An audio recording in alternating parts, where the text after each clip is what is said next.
I swear. Sure wouldn't think you were an Eastern gal the way you take to the desert, Brina. Oh, I love it. Hey, isn't that where the new riding stables are going to be built? That's right, and the riding trail's clear on into the foothills. And back up there in the mountains where we were, that's where we're going to build the new hotel annex for winter sports.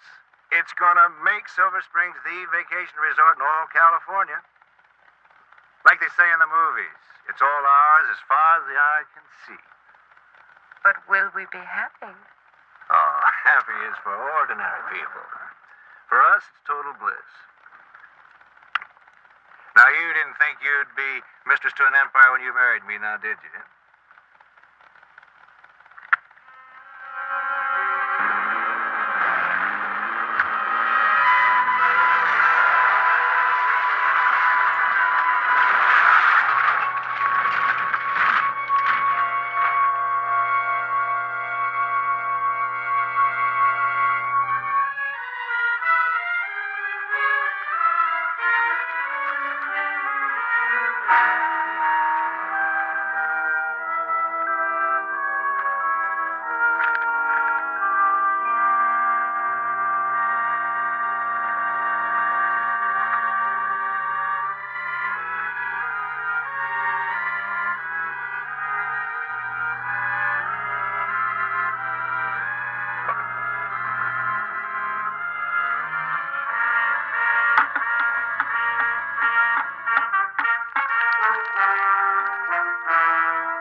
Was my father. The one who owned all this land before you and Ray Greenwald swindled him out of it and killed him. Oh, he shot himself. Yeah. But you drove him to it. Help me, Brina. Help me. I suppose that's what my dad must have said when you and Greenwald were bleeding him dry. I couldn't always shoot himself. Oh, couldn't you? You took away his land. Everything he'd worked for. Everything that made his life worth living. That's the worst kind of murder. Oh. Greenwald's idea. He's the one that figured out how to get the land. I just went along. Well, if it makes you feel any better, Sterling, Ray Greenwald won't get away with it either.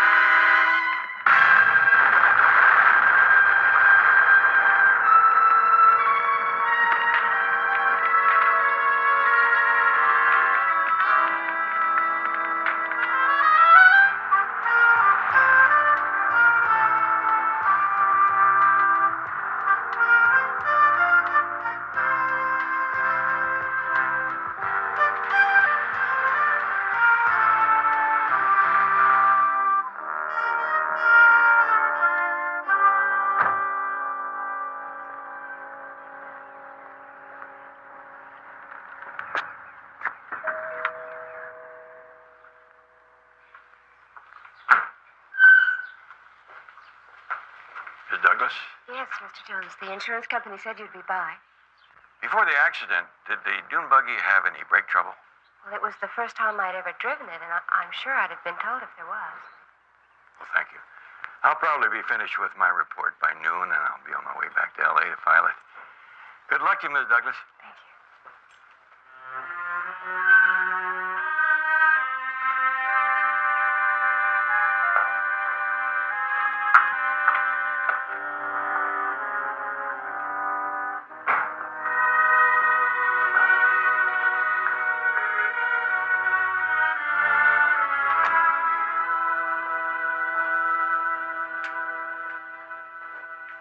I still don't understand why your guilty conscience should cost $200,000.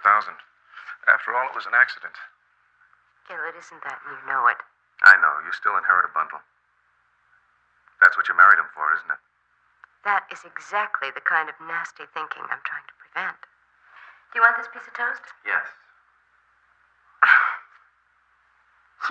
being perverse this morning. What's wrong? Us. Picking up the pieces. The way things were before you dumped me for Sterling, it isn't going to work.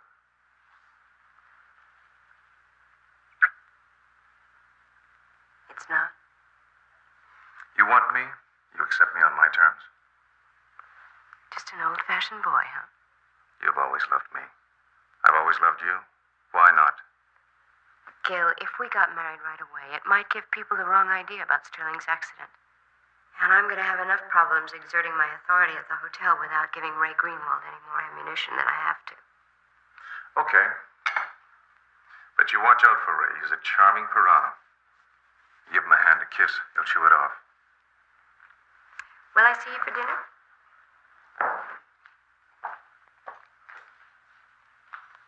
Fella's got to eat. Hey! Hold on! Hey! Yeah, what can I do for you? I'm Barnaby Jones from California Meridian Insurance. Oh, yeah, the sheriff said you'd be back. Look, I was just going to load this on my flatbed and take it in the junkyard. You want to follow me in? We could talk in there. You pull many of these buggies in? Well, every now and then. Any others have brake failure like this one? No, the systems on these buggies are pretty simple. They don't usually go out. According to the sheriff, the brake cylinder must have been leaking fluid. Pretty hard to tell with all the rubber caps burned off. What else could it have been? I mean, the shoes are still good and the emergency cable didn't break. Well, loss of brake fluid's the only other explanation for the accident. Besides the sheriff, anybody else touch this? No, nobody. Mind if I keep this coupling? Well, the sheriff says it's all mine now. That is what I'm in business for.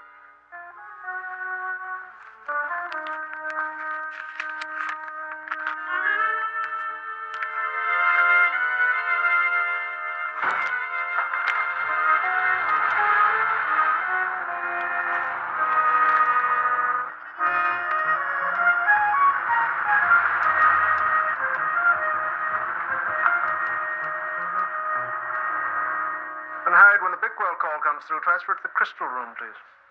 Yes, thank you.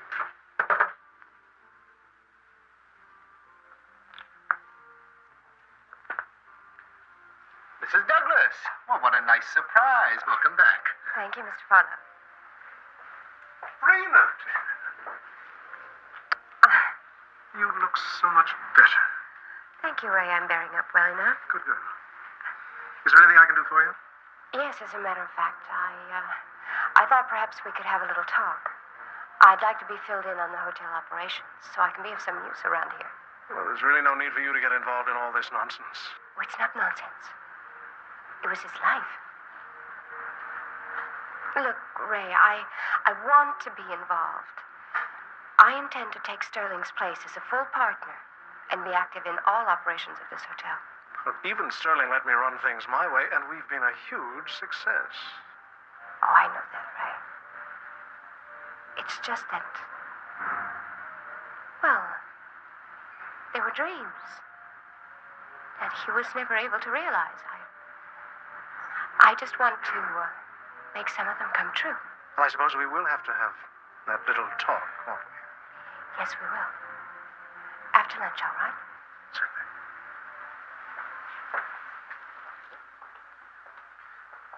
Well. Looks like I'm going to have two bosses to badger me again, doesn't it, Mr. Greenwald? You've never had two bosses. And you never will. Mr. Jones. I thought you'd be on your way back to Los Angeles by now. Well, I thought I would too, but something came up. Oh. Gil, this is Barnaby Jones. Gil Vandiver, our tennis pro. How do you do, Mr. Jones? Please sit down. Thank you. Miss Douglas, I know that you gave a full report to the county sheriff, but I wonder if you wouldn't mind going over it again with me. Is anything wrong? Well, I don't know, but when I was checking out your burnout dune buggy, I found this. What is it? It's a coupling. It connects the brake fluid line to the wheel cylinder. It was loose. I suspect that's where the fluid dripped out. Isn't that what the police decided? That the loss of the fluid caused the brakes to fail? Well, sometimes it seeps out slowly and sometimes fast. Now, at what point did you feel that your brakes were not operating properly? About the time the accident happened. When you were up on the ridge? Well, we were coming down a small hill, headed towards the cliff, and going a little too fast. I put my foot on the brake and it went right to the floor. Why didn't you use the emergency brake? I don't know. I saw that we were headed toward the edge of the cliff, and I panicked. Do you know of anyone who may have wanted to kill your husband or you? Kill him? You see these nicks? They were made by a hard instrument, probably a wrench, striking at the coupling, I would say with the intent of loosening it so it would unscrew easily. Nicks, Mr. Jones? It would seem to me that after going off that cliff, that dune buggy would be filled with nicks. Well, not where these occurred, Mr. Barnaby. You see, this coupling was protected by the shelter of the front wheel. Now, wait a minute. If what you're saying is true, then you're talking about murder. Or maybe it was just the work of some sloppy mechanic along the line. At any rate, I wanted you to know that I'll be around for a while, so goodbye for now.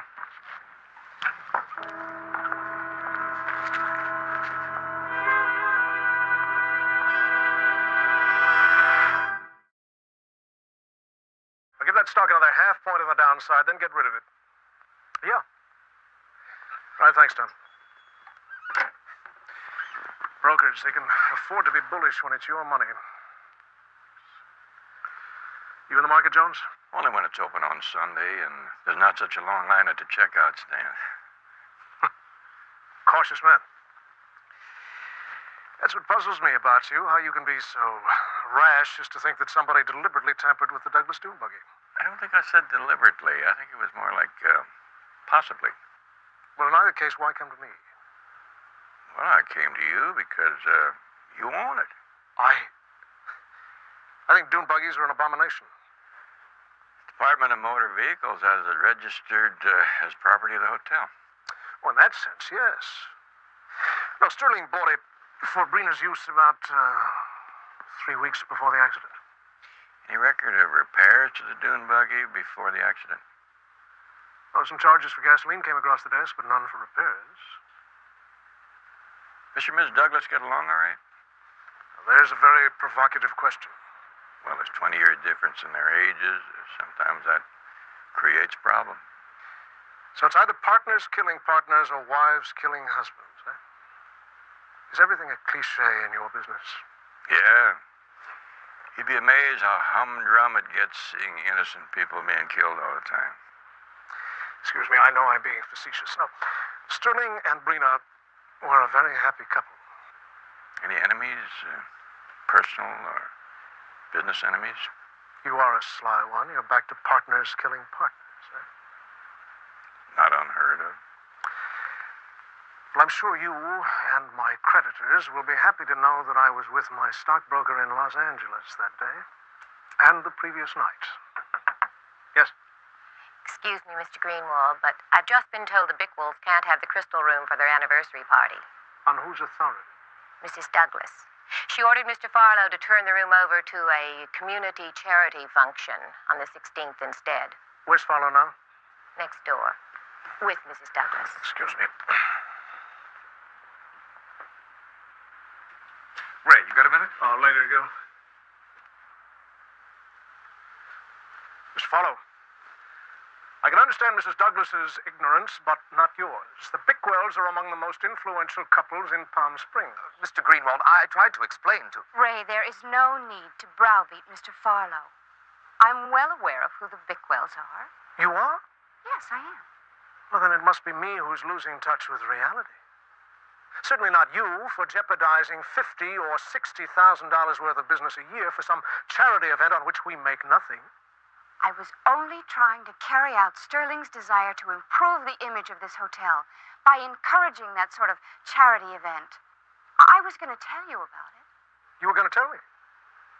Well, since we're being so arbitrary, let me tell you something. Silver Springs was, is, and always will be a profit-making organization. Is that right, Mr. Farlow? So I think it best to move the Bickwells back to the crystal room, right, Mr. Farlow? Now who's being arbitrary? Look, I have a right to my say also, Ray. Of course you do, Brina. I'm sure you have many suggestions that'll be very helpful. And any time you think of one, just write it down on an inter-office memo and send it to me. Mr. Farlow. The crystal room. Yes, Mr. Greenwald. Well, I really must thank you for your idea. I've enjoyed this little talk.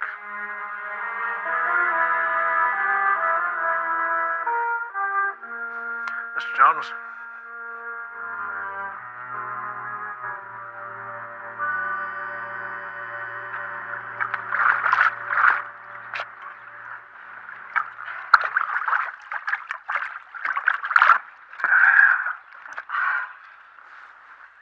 Looks like you lost the fight with Greenwald before it even started. I told you he was no pushover.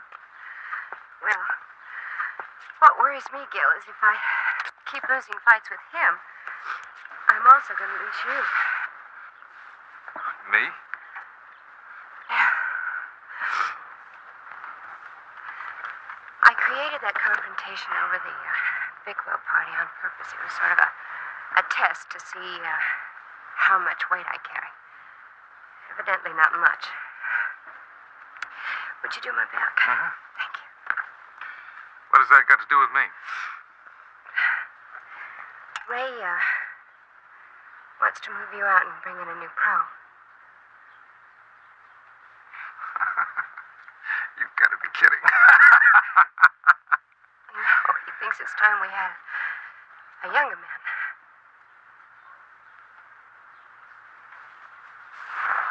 Oh, he does, huh? Where are you going? To see Ray. What good'll that do? All he'll do is say he didn't say it. And then one day you'll still be out in the cold. Do you have any idea what I've done for that hotel? It would still be the fleabag rooming house old Tom Matson started if it hadn't been for me and the clientele I attracted. Well, I'm afraid that gratitude is not one of Ray's long suits. He quite simply wants you out. Over my dead body. Well, let's hope we can come up with a better idea than that. Well, you could help by showing a little more gumption in dealing with him, you know. You are an equal partner. No, Gil. Then we'd be forever at each other's throats. And I can't live like that. Gotta think of a way to get him out. Fat chance. That hotel is his whole life. You'd never be able to buy him out. Well, I wasn't thinking of buying him out. What then? Ray doesn't have any relatives. And if something were to happen to him, I don't think it would be too difficult to acquire his interest in the hotel, do you? Rena, that's a tiger's tail you're reaching for. Gil, all I'm asking you to do is think about it. Just think. If somehow Ray Greenwald was no longer in our way, then you could have a full partnership. And me. A full partnership. All yours.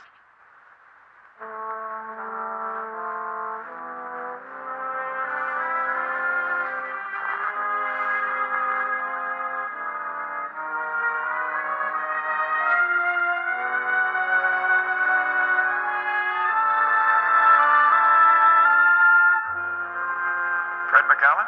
Uh-huh. I'm Barnaby Jones. This is my secretary. We're here about the Douglas Dune buggy. Oh, cool machine. Shame it got totaled that way. In which stall was it kept? Right over here. Man, I gotta tell you, that was some kind of machine, all right. Handled like grease on a stick. You ought to see the way You drove it a lot? Man, I should have been cool about that. See if Greenwald finds out that I'm back to stealing hubcaps. Well, let's just say that this will be between you and us and Alexander Hamilton. Ulysses says Grant keeps secrets a lot better. Greed'll stunt your growth. Okay. You see, I'm sort of a dune freak, so every once in a while I snuck the buggy out for a spin. When's the last time you drove it? That night before the accident. I just went to the dunes and back. It didn't hurt it none. Any trouble with the brakes? When I wanted to stop, it stopped. What about the next morning before the accident? Any trouble with the brakes then? Can't tell by me. The buggy was already gone when I came on duty. Has the floor been cleaned since then? Well, there's no need to. The buggy was pretty new. I mean, it didn't leak oil or nothing. Hey, Fred! Joe! One more thing. After you drove it, did you fill the gas tank? I didn't have time. I want to get back before I get caught. See ya.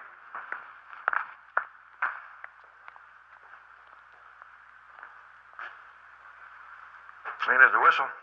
Is there some significance to the floor being clean? Well, it means that if the brakes had been tampered with, it would have to have happened after the buggy was driven out of the stall, or there'd be fluid on the floor. Well, that narrows it down to whoever drove the buggy from here to the Douglas's home. I guess Brina Douglas could fill us in on that, huh? Not that easy. She told the sheriff that when she got out of the house, the buggy was in the driveway. She assumed her husband drove it over.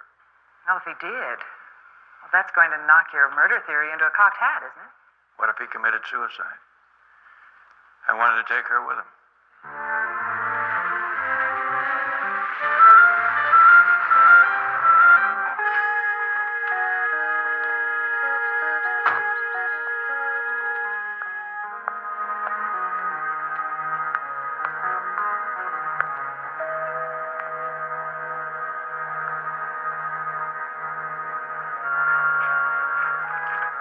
Come in.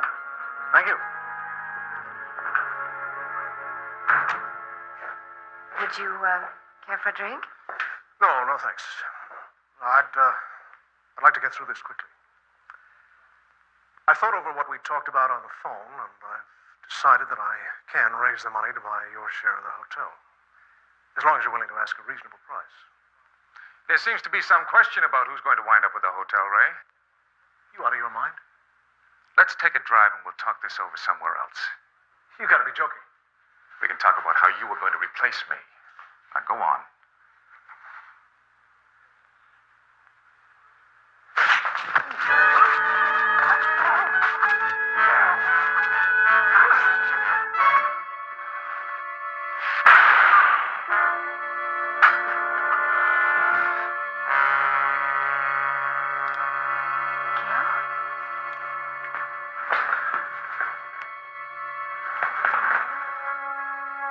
Gil?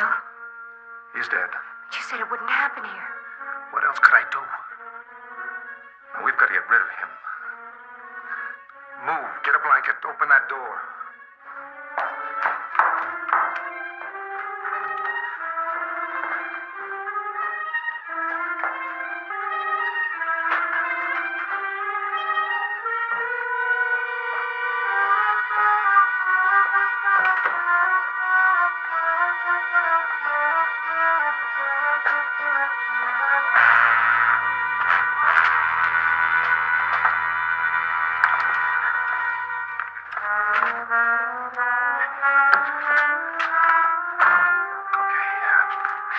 Go back in the house and clean it up. Go ahead. I'll take his body to the well and dump it. Go ahead. Go on.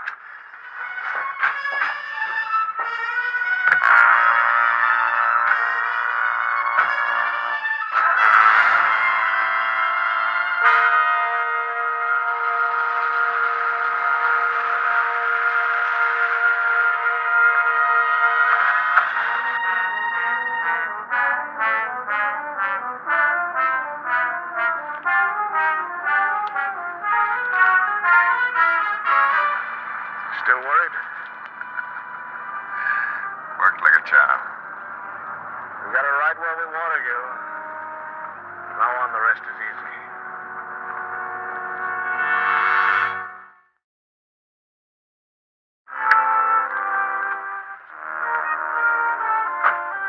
Mr. Swenson? What can I do for you? I'm Barnaby Jones, private investigator. Oh, yeah, you're the fella that came by yesterday asking about the Silver Spring service account. Sorry, I was over in Phoenix, my son's birthday. It's all right. Mr. Swenson, I wonder if you could tell me if the Douglas dune buggy was ever brought in here for brake trouble. Gave it a lube job about a week ago. Brakes were fine then. What about the morning of the accident? Did somebody bring it in for gas? Uh-huh. Sterling Douglas. Came in about 7:30, just when I was opening up. I remember, because Mr. Douglas was puzzled why it was so low on gas when he had it filled only the night before. Thank you very much, Mr. Swenson. You bet.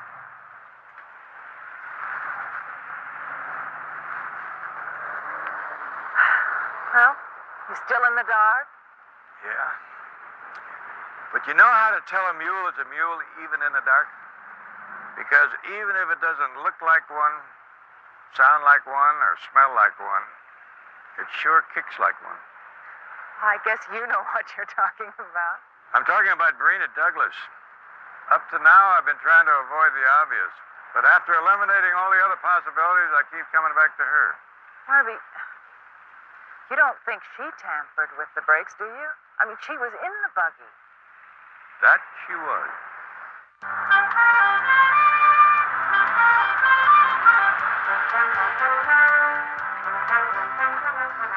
Good afternoon, Mr. Jones. Oh, hi, Mel. No, that's all right. Oh, thank you, Fred.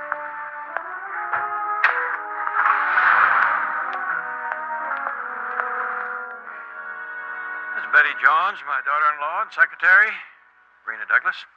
You have a fantastic place here, Mrs. Douglas. Why, thank you. Please sit down. Thank you. Mr. Jones, I can't tell you how upset I've been since the last time we talked. Have you found out anything new? Yes, but nothing I go to the police with. You see, the problem is, I can't seem to pinpoint a time that coupling might have been tampered with. Well, maybe that's because it never was. I just can't believe that Sterling had any enemies who would want to murder him. That may be, but if it had been tampered with, the only time it could have happened would have been sometime between the time you left the house in the morning and the accident. Well, that's impossible because there was only Sterling and me. No one else could have touched the buggy. So it had to have been earlier. That's just the nub of the problem. Everything that I've learned indicates that the brakes were in fine shape until your husband drove the buggy over from the hotel to pick you up. No, you have it wrong. Sterling didn't drive the buggy home that morning. He didn't? No, Ray Greenwald did. He picked it up at the garage and then drove it on over to the house. You didn't mention that in the police report. I didn't think it was important. Why would Ray Greenwald go to all the trouble to deliver the dune buggy to your house? Well, on the way out to the dunes, Sterling mentioned that Ray had wanted to take a look at the new site for the riding trails with us. How come he didn't go along? I don't know, some business at the hotel. Anyway, we dropped him off and went on our way alone. Well, that would certainly have given Mr. Greenwald ample time to tamper with the coupling if he wanted to. No, I simply cannot believe that Ray Greenwald would go to that length to get control of this hotel. Well, I'll stay in touch. Please. All right, bye-bye.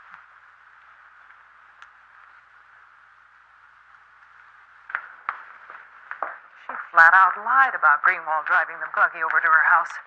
She seemed pretty confident she could pin it on him and get away with it. I'm sure Greenwald will have something to say about that. I'll take a look around for him. I want you to make some calls. Find out all you can about Brina, where she's from, her background, everything. Everything. Oh, got some dimes?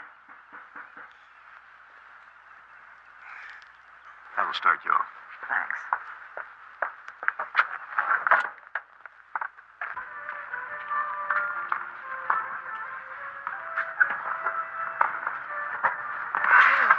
Where were you?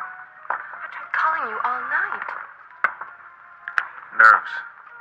I dumped Ray's body in the well, then I drove around for a while to unwind. I was worried. You needn't have been. You have everything you want. You mean we have everything we want? Never mind. Forget it. Gil, if you've got something on your mind, I wish you'd say it. Except that you don't love me. I want us to get married. Is that it? Darling, you know we're gonna get married. I mean now. Right now. That's rushing a girl. Nobody has to know. We can fly to Vegas, get married, and be back here in a couple of hours. Gil, what's the hurry? A wife cannot testify against her husband, Brina. Now, I know that sounds shabby. I don't mean it that way. But I am naked, totally exposed. I don't think that you're... Gil. Darling, I love you. Anything that makes you happy makes me happy too. Okay? Later. in Vegas, okay? Okay. Oh, Louis, please. You know that the napkins will wilt if you put them out too soon. Go check on the flowers. Oh, excuse me. If you're all right. looking for the Bickwell anniversary party, it's in the Sunset Room in the next building. I'm looking for Ray Greenwald. So is everybody in this madhouse. It's not like him to disappear like this. Oh, I remember you. You were there when Greenwald and Brina had their spat. That's right. Looks like the young lady finally got her way. Yes, well, until Greenwald hears about it. You know, if those two don't kiss and make up, this place is going to go to ruin. I understand it almost went to ruin 9 years ago when Tom Matson built it. Matson, let me tell you, an amateur in the hotel business is deadly. Is it true he shot himself? Oh, yes. And no one knows the story except maybe Jack Tatnall. Jack Tatnall. He runs a curio shop up on some hill. I don't know, you know, lizards and rocks and bugs and things.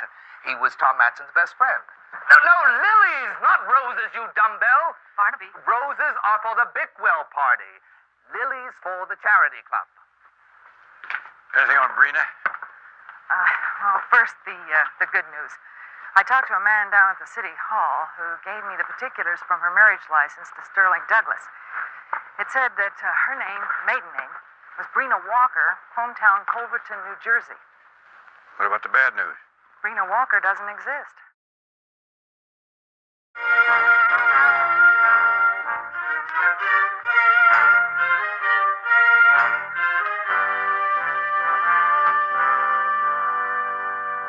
Now?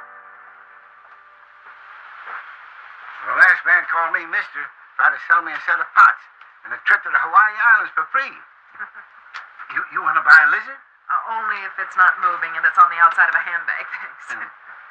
Well, how about a nice cold drink? Sounds like a great idea. Yes, thank you, please. Good. Make yourself comfortable. Thank you.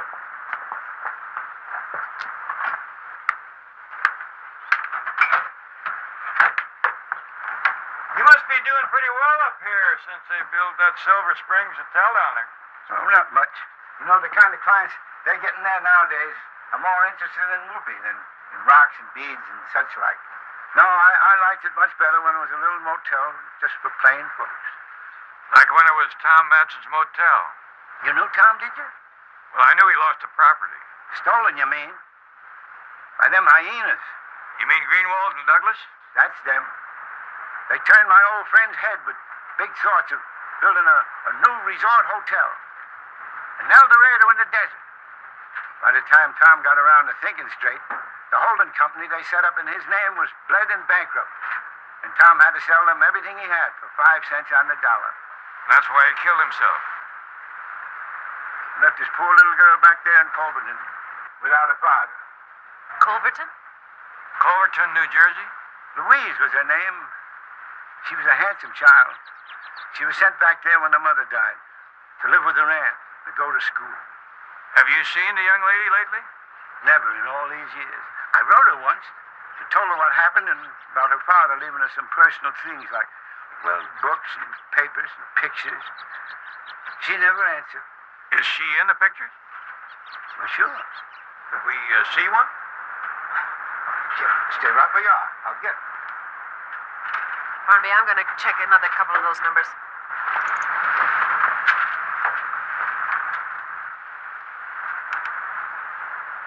Here we are. There. That's her. Tom showed it to me just after he went and visited her back east. My, you should have seen how proud he was. Well, thank you, Mr. Tatnall. Would you want to buy a lizard? No, thanks. How much are the drinks? 40 cents.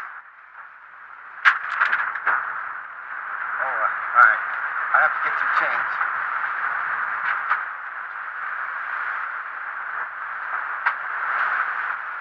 Louise Matson is a lovely girl, isn't she? Looks like the pieces are beginning to fit together. Do you think it's really revenge? She marries Sterling just to kill him? And to get half of a hotel. It had to be Brina who tampered with the brakes. Well, how could she, Barnaby? I mean, she didn't have enough time for that. She did after the buggy went over the cliff. And now she's starting on Greenwald. But the way she's been acting lately, ordering the help around and countermanding Greenwald's orders, as though she believed that he would never show up again, I would be surprised if she'd have rather killed him, too. Well, it's an interesting theory, Barnaby, and I hate to poke a hole through it, but Go ahead and poke. I'm a very liberal boss. I just talked to Greenwald's stockbroker. Greenwald called him not 45 minutes ago to transfer his stock. Is the broker sure it was Greenwald? Positive. Where was he calling from? He didn't know, just that Greenwald had decided to take a short vacation. So Greenwald's alive. What do you know about that? As it came. Oh, thank you. Say, how much are the lizards? $5? Drop one to go. Thank you. Barnaby, what are you going to do with the lizard? I'll let it get away. He can catch it again.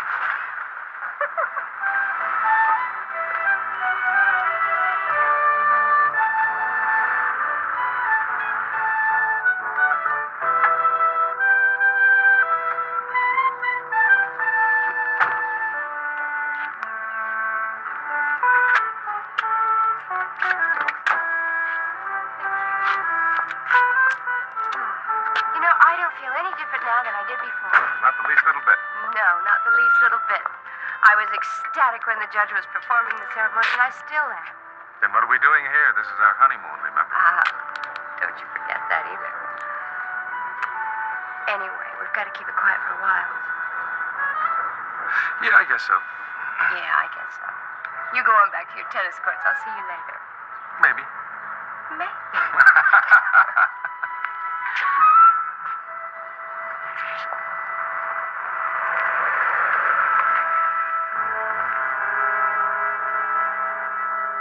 Hello.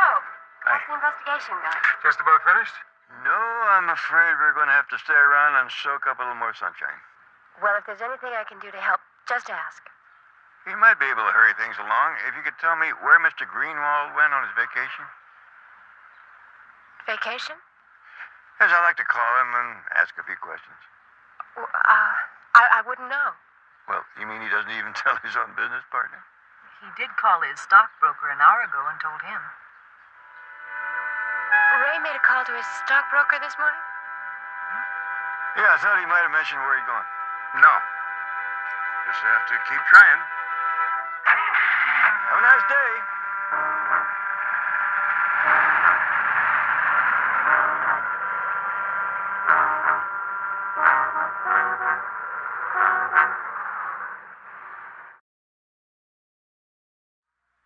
Gil? I don't understand. That broker obviously made a mistake. That's what it's got to be, a mistake, that's all. A mistake about whether Ray called an hour ago or not? Take How it could he easy. make his mistake? It's got to be a mistake.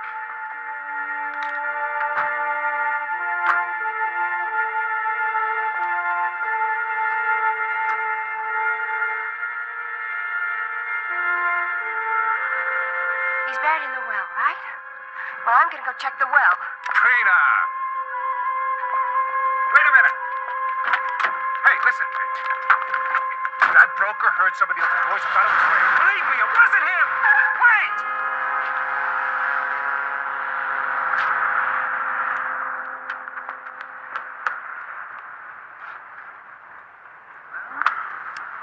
If you wanted to shake Brina up, she is shook. Didn't do such a bad job on Gil either.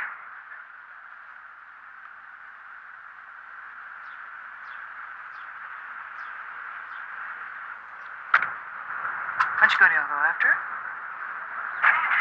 Right now, I'm more interested in where Gil's going.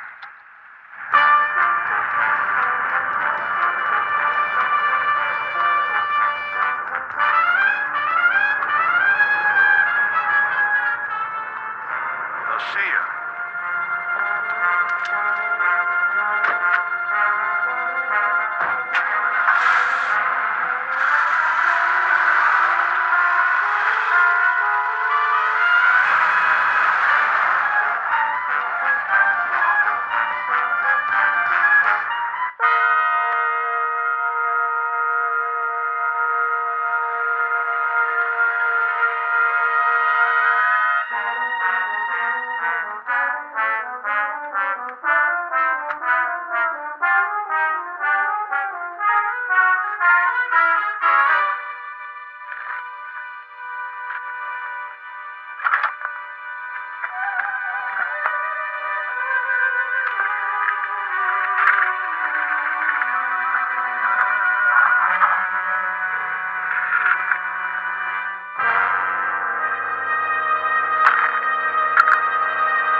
if you're disappointed, Brenda.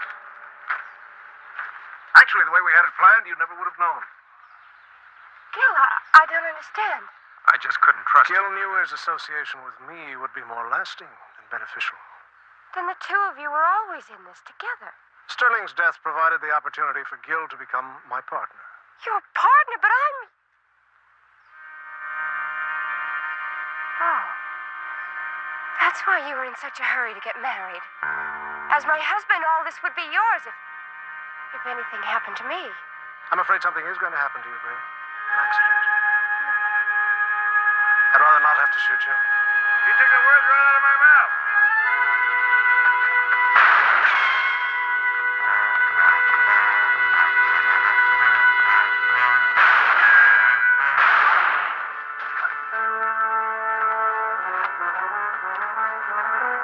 Give it up, Gil.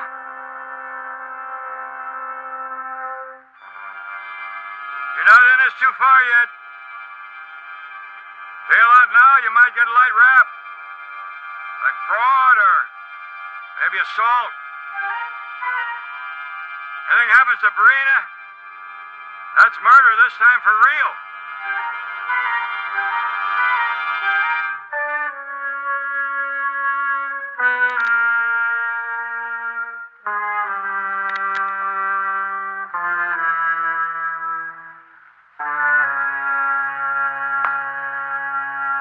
Better check your friend.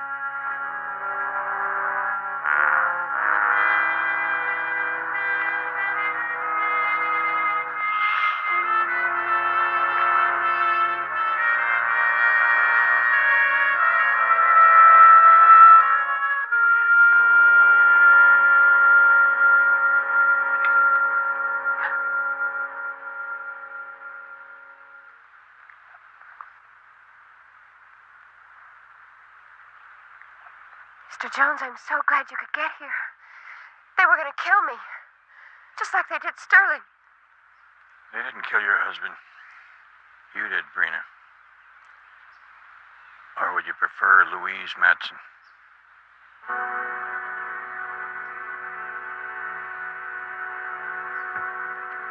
Operator, I need an ambulance and a sheriff. Andreas Canyon.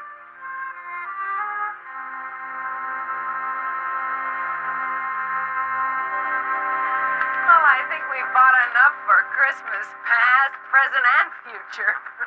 Well, you know, folks, I'm sure glad for the money you brought me, but still, I'm sad for the sadness, too. Poor Louise. And those animals all tearing away at each other. Yep. That's what happens when you unleash the dogs of vengeance. You never know who's going to get bitten. I'm going to keep in touch with Louise. She'll be needing a friend. Someone to kind of look after her. You know that El Dorado that Tom Matson was always looking for and never found? I think you got it. Right there. Bye-bye, Jack. Goodbye.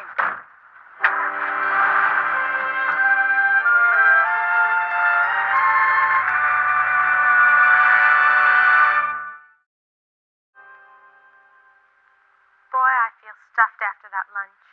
If I don't get out of this wheelchair soon, Miss Hollister, I'm going to blow up like a balloon. All I do is eat and sleep. I'm going to talk to Dr. Rickers about that. I think it's time we started you on a physical therapy program. I bet I put on 10 pounds. Start you on a diet as soon as you're strong enough. Be your old slender self in no time.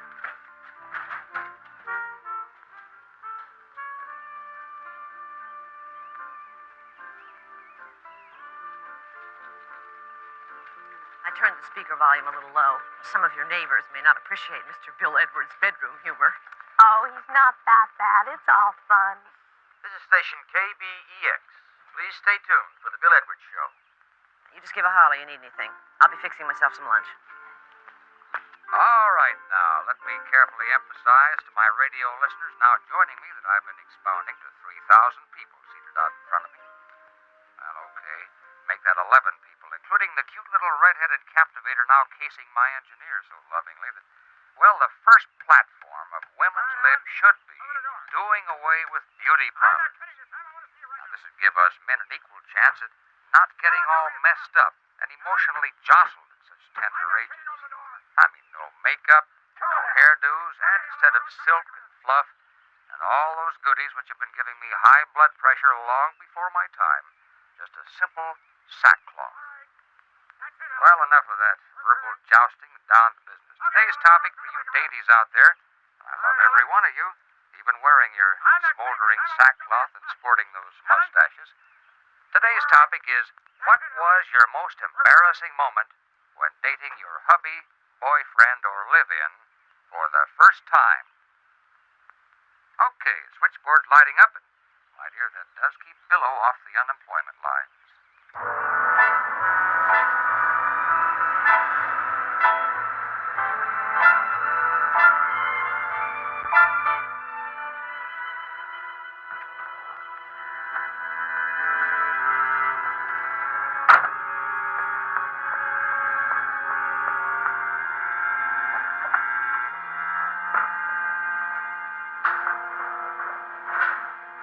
Miss Hollister! Miss Hollister, I don't believe what happened. When I drove by the Rickers house, there was a police car, an ambulance. A neighbor said she was dead. Dr. Rickers' wife, Ellen. Oh, no. But did they say how it happened, Mrs. Barnes? I don't know. Where's Kathy? Oh, she's on the patio napping. Kathy? Kathy, are you awake? Oh, hi, Mom. Is the Edward show over already? Don't tell me I slept through it all. No, dear. I turned it off after you went to sleep, about half an hour ago. Oh. Is something the matter, Ma? What's wrong? Dr. Rickers' wife, Ellen. She's dead.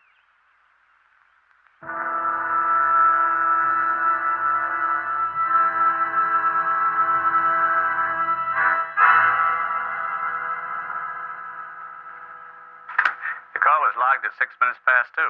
He didn't leave his name. It's just that there seemed to be some kind of disturbance going on here.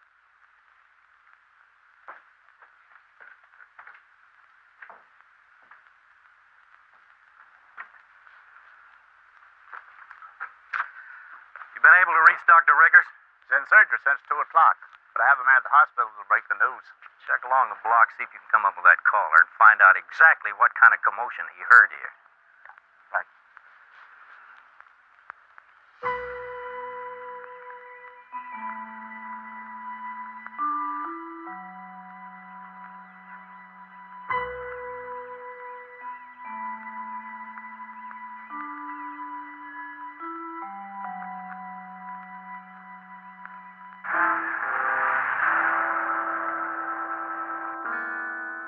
That's all the police have, at least up to the time I asked for their report. That's all they have. An eyewitness who saw Dr. Melford arguing with the victim shortly before the police were called about a disturbance in the house? Yeah, and throw in the fact that said eyewitness saw Dr. Melford visit that house other times in the past, and you can't blame Lieutenant Biddle for holding him on suspicion of murder.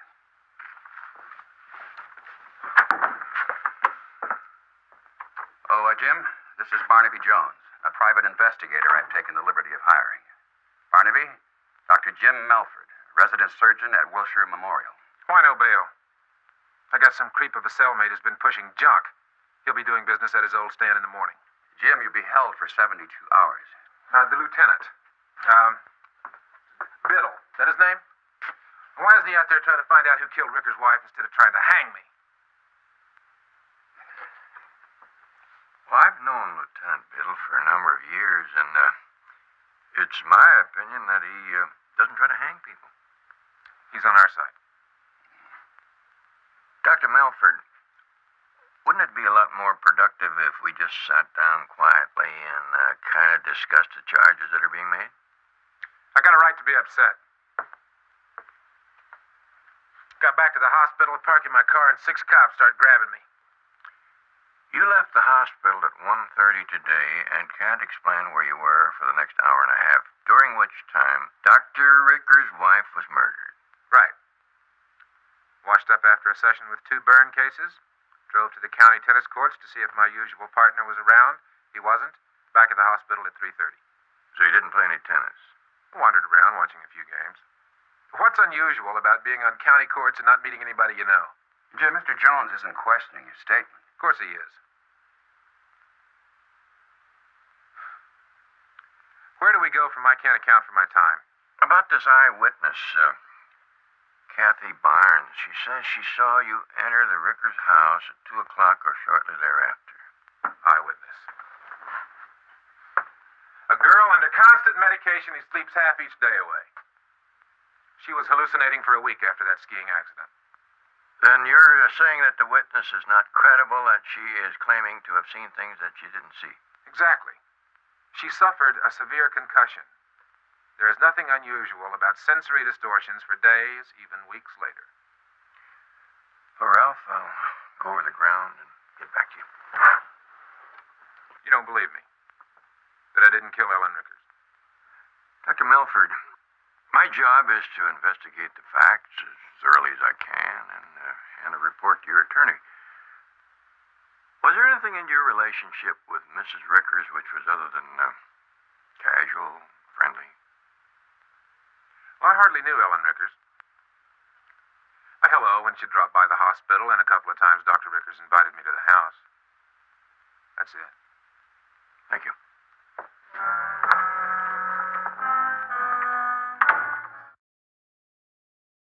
Well, I know it was 2 o'clock because I was listening to the radio talk show and it had just come on.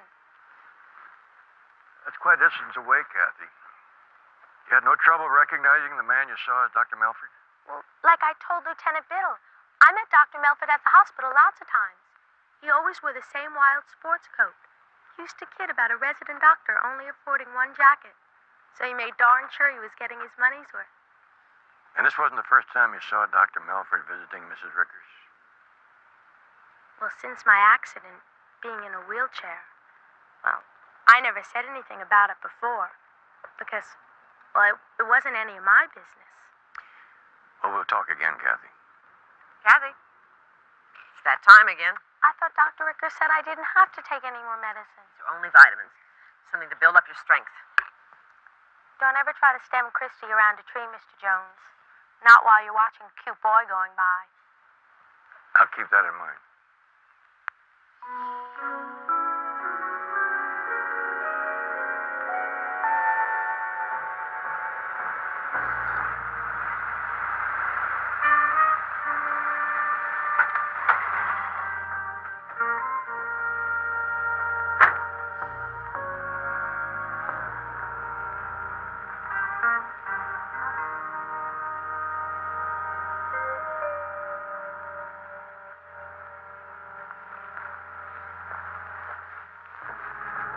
It'll just be a few moments.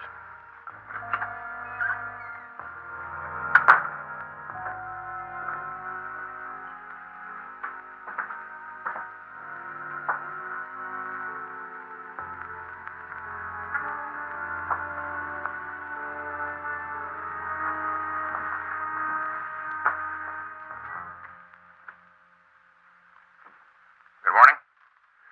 Oh, Dr. Rickers? I am sorry. Lieutenant Biddle gave me permission to look around. I didn't know you were here.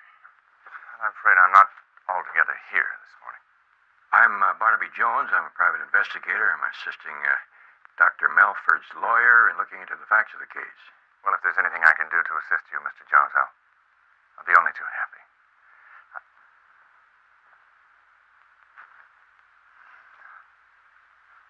Jim Melford did not kill my wife. Well, Doctor, maybe some other time. No, this should be cleared up as soon as possible. Not only is Jim's career at stake, but also my wife's integrity. Dr. Melford thinks that in her present state, Kathy may have hallucinated the whole story. Yes, he's right, of course. That girl's gone through many periods of disorientation since her accident. I spoke to her a few minutes ago. She seemed alert, clear-headed. I'm expecting rapid improvement now, but patients recovering from head injuries often fall into a dreamlike state. They imagine events which seem very real to them after awakening.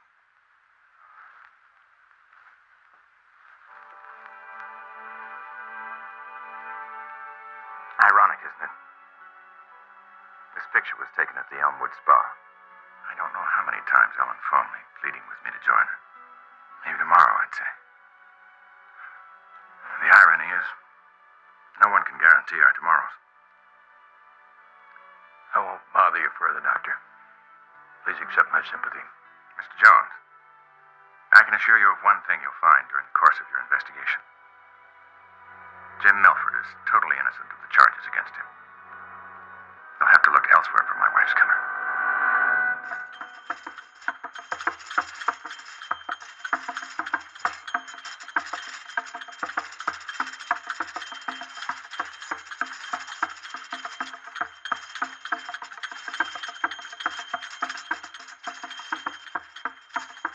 There's the best relaxing exercise in the world.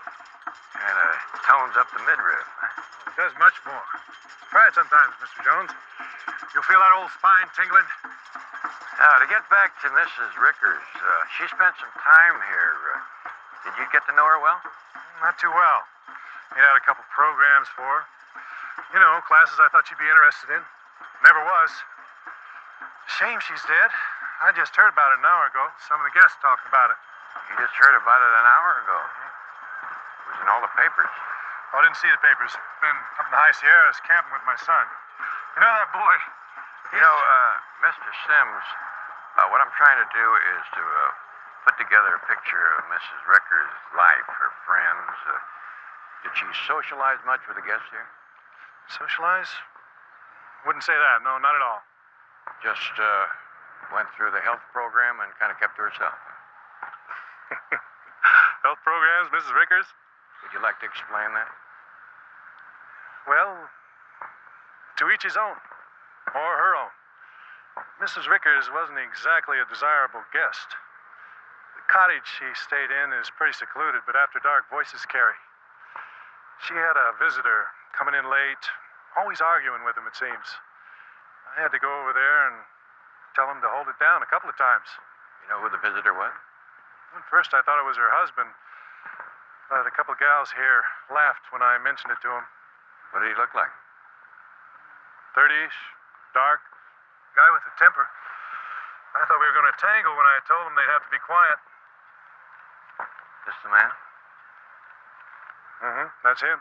You're positive? I saw him at least twice. But the way the gals talked around here, he had to spend a lot of nights at that cottage. Mrs. Rickers' health program, they called him.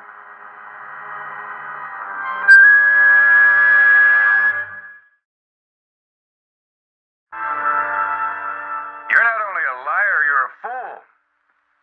You're a fool for not telling your attorney about that relationship, and you're a fool for lying to the police. I was trying to protect her reputation. She was dead. And why give the newspapers a field day?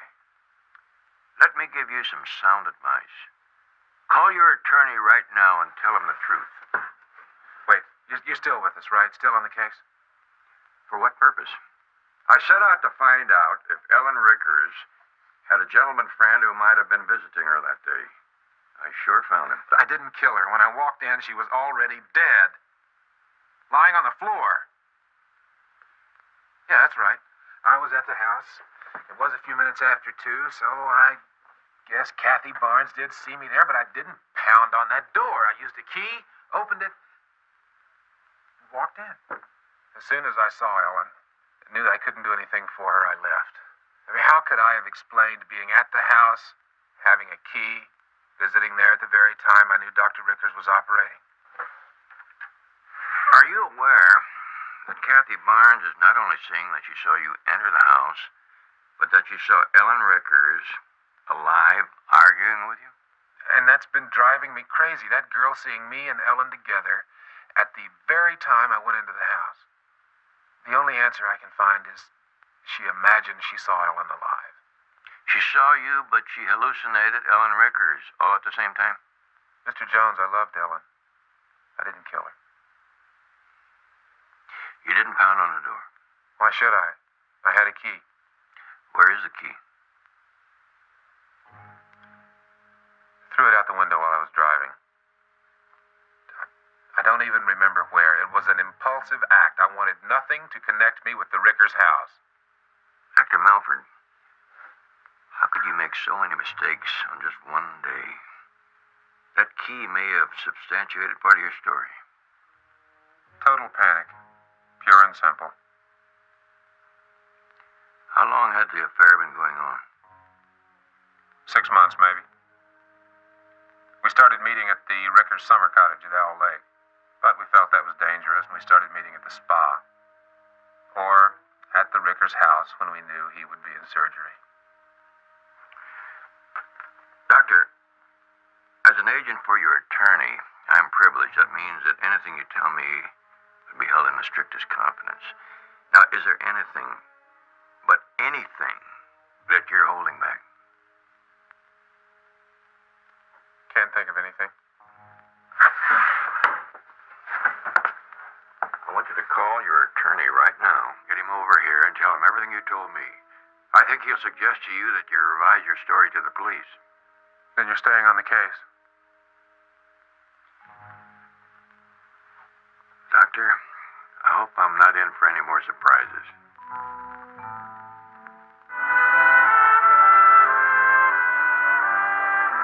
Now, when I let you off, I want you to run a routine check on everybody connected. And Betty, if you have time, talk to some of Kathy's school friends. Let's get a fix on what the younger people think of her. Her credibility or flights of fancy? Melford is not a stupid man. He knows that Kathy says that she saw Ellen Rickers inside the house alive talking to him. Now, if that's true, why does he deny it? Why doesn't he just say, yes, he left Ellen in the house, still alive? Leaving the police with the problem of having to prove that she wasn't killed later on by someone else. Exactly. Now, if Melford has finished lying, we've got to take a closer look at Kathy's story.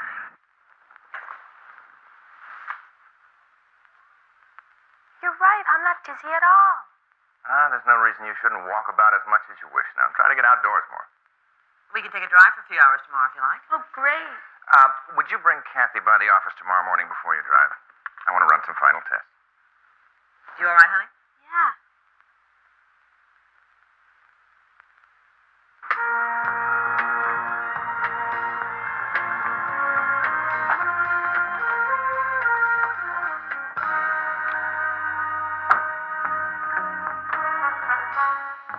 When is Mrs. Barnes returning from San Francisco? She'll be away just for the weekend. Dr. Rickers. Oh, Mr. Jones. Are you making any headway in the case? I'm still going around asking people questions. Miss Hollister, I wonder if I might have a few words with Kathy. She's out back on the patio. Thank you. Doctor, just about everyone agrees that this case hinges on Kathy's credibility. I wonder if we could have a talk about her medical condition at your convenience. Well, I'm tied up today. Perhaps you could drop by my office tomorrow morning, say about 10? Surely. Thank you.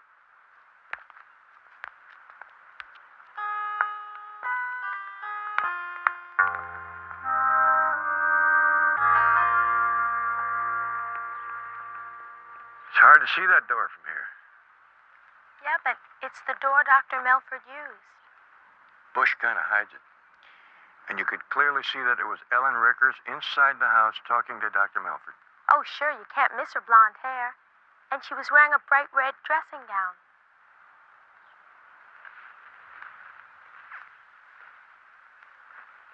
Getting your sea legs back, huh? Beyond the slopes come first snow. Next time, you'll be watching where you're going, won't you? With both eyes. Swearing off boys. At 40 miles an hour downhill, that is. Kathy, I want to impress you with the importance of time. Now, you say you knew it was 2 o'clock because you were listening to your radio. Yeah. No, not my radio. It was being fixed. I had the stereo speaker on.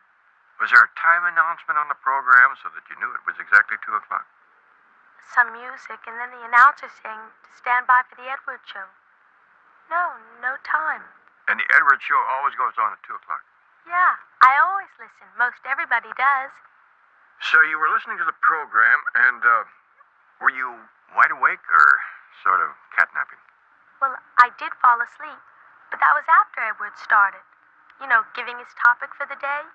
It was, what was your most embarrassing moment when dating your hubby, or as he put it, you're living for the first time. Sometimes I even call. You called? Well, on the topic. Since I've been laid up, I've been calling. So you listened to the show for a few minutes, and then you fell asleep? I began dozing, and then I saw Dr. Melford and Ellen Rickers arguing. But you were dozing. I know what you mean, Mr. Jones. Lieutenant Biddle keeps asking me if I could have been dreaming. I don't think I was. But I don't know, maybe it would have been better if I hadn't said anything that day. No, you did the right thing, Kathy. Say what you saw or what you think you saw, and leave the rest up to the police.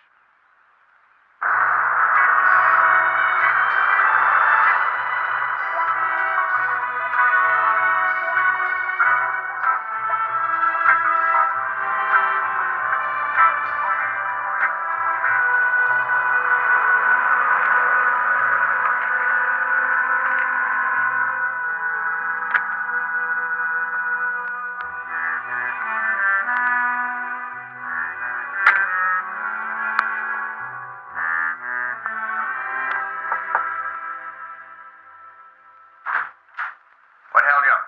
Stopped off for a bottle of champagne. Oh? What do we celebrate? Look at that. Indicted for murder. Home free. I'll be totally satisfied when Melford's sitting in a cell for the rest of his natural life. That was the most important part, wasn't it? Paying Melford back. I don't know which one I hate the most. That loudmouth, arrogant, or Ellen flaunting her purse strings. Hey. Celebration, remember? Cheers, all that? Or maybe having you is the most important thing. Now that I'll buy.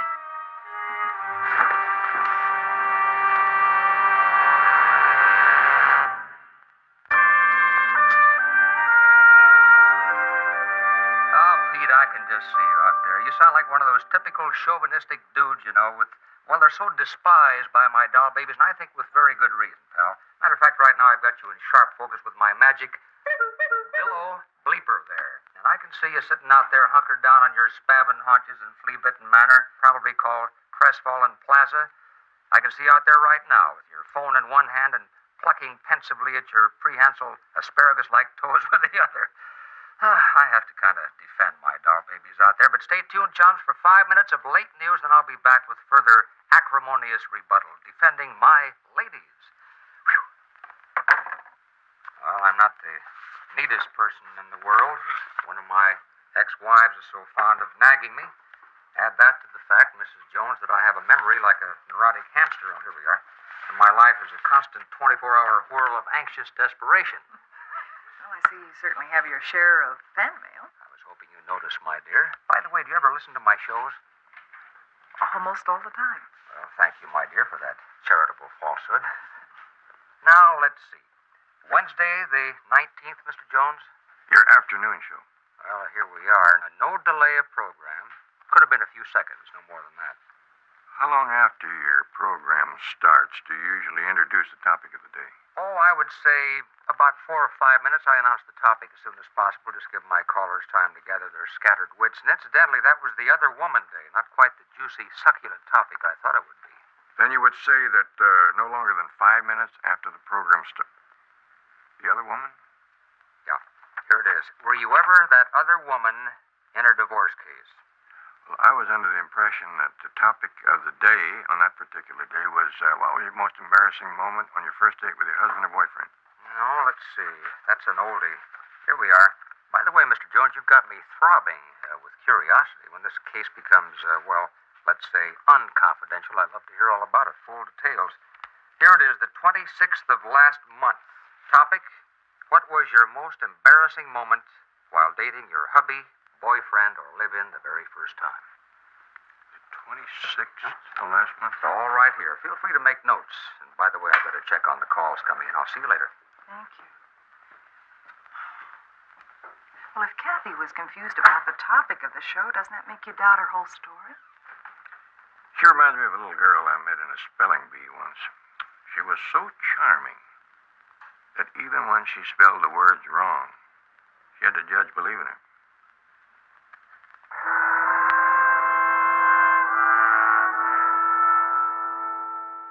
I'd look to the left. I look down. Nights, Miss Hollister, please. Settle for a B grade, Dr. Rickers? A B plus with a certain A coming. Still want to take a drive this morning, or would you rather do a little shopping? Maybe both. Spend the morning driving, then shop after lunch? Yes?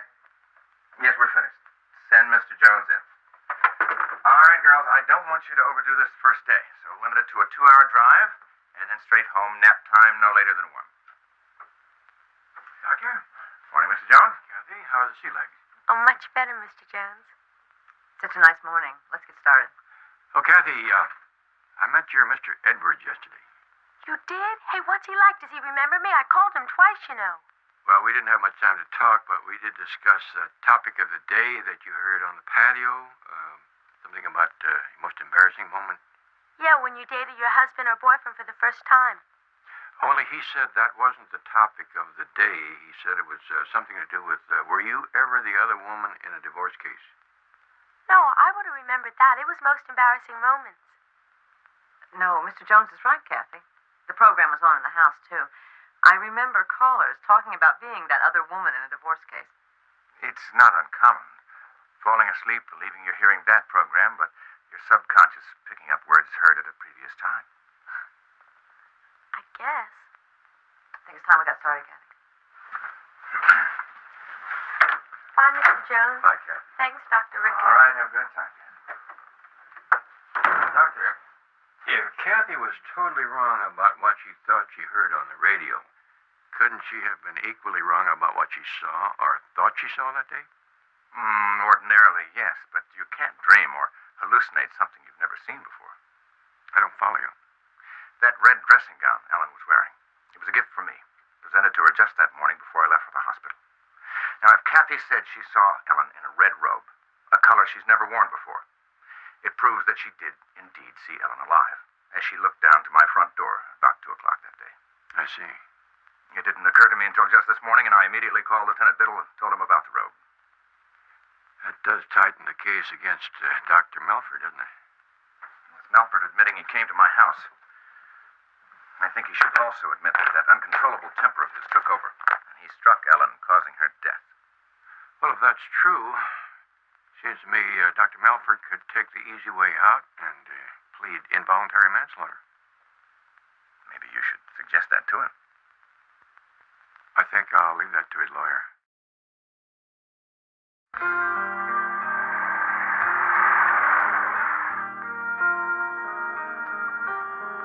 Very quiet, Kathy. Thinking about Mr. Jones. Something he said about the time of day being so important. And? Well, I didn't think about it too much before, but that day was kind of jumbled up for me. For instance, do you remember when you woke me up for lunch and I wasn't hungry, as though it was too soon after breakfast? Oh, having a lesser appetite isn't unusual. But when you wheeled me out to the patio, it was 2 o'clock, and I woke up at 2:30. That's only a half-hour sleep. I mean, on other days after taking my medicine, I'd feel groggy if I didn't sleep at least an hour. You're regaining your full strength now. You need less sleep. But you see, time again. I'm getting worried about being so positive of things that day. I mean, if things seem mixed up to me now, thinking back, maybe I was dreaming I saw Mrs. Rickers alive talking to Dr. Melford. I'm sure you weren't dreaming. We'll make a stop ahead. I have to call Dr. Rickers. Something I forgot to tell him this morning. Yes? Yes, Marion. It's not that she's suspicious, but if she talks to Jones like that, how long would it be before he puts it together? How far are you from the lake cottage? Oh, about 30 minutes, I think. All right, I'll meet you there. Kathy and her mother have both been guests before, so she won't think it unusual my suggesting you spend a day at the lake. Tell her I decided to take the day off. I thought it might be fun to do a little trout fishing together again. This is an identical portable to the one Miss Barnes has. A simple repair. Resistor in the primary circuit had worked itself loose. Would you say it's unusual for a defect to show up in that way? Yes and no. What was unusual, I found the warranty seal broken when I opened it up. Strange, because I delivered it to the house just about a week ago. It was new, in perfect working order. Who brought it in for repair? I don't know her name. A nurse. She brought it in and picked it up. That stereo system that Mrs. Barnes has in her house, did you install that? Oh, yes. I know the family well. I've been doing business with them for years. Look here. This is the model they bought just about a year ago. It's very fine equipment.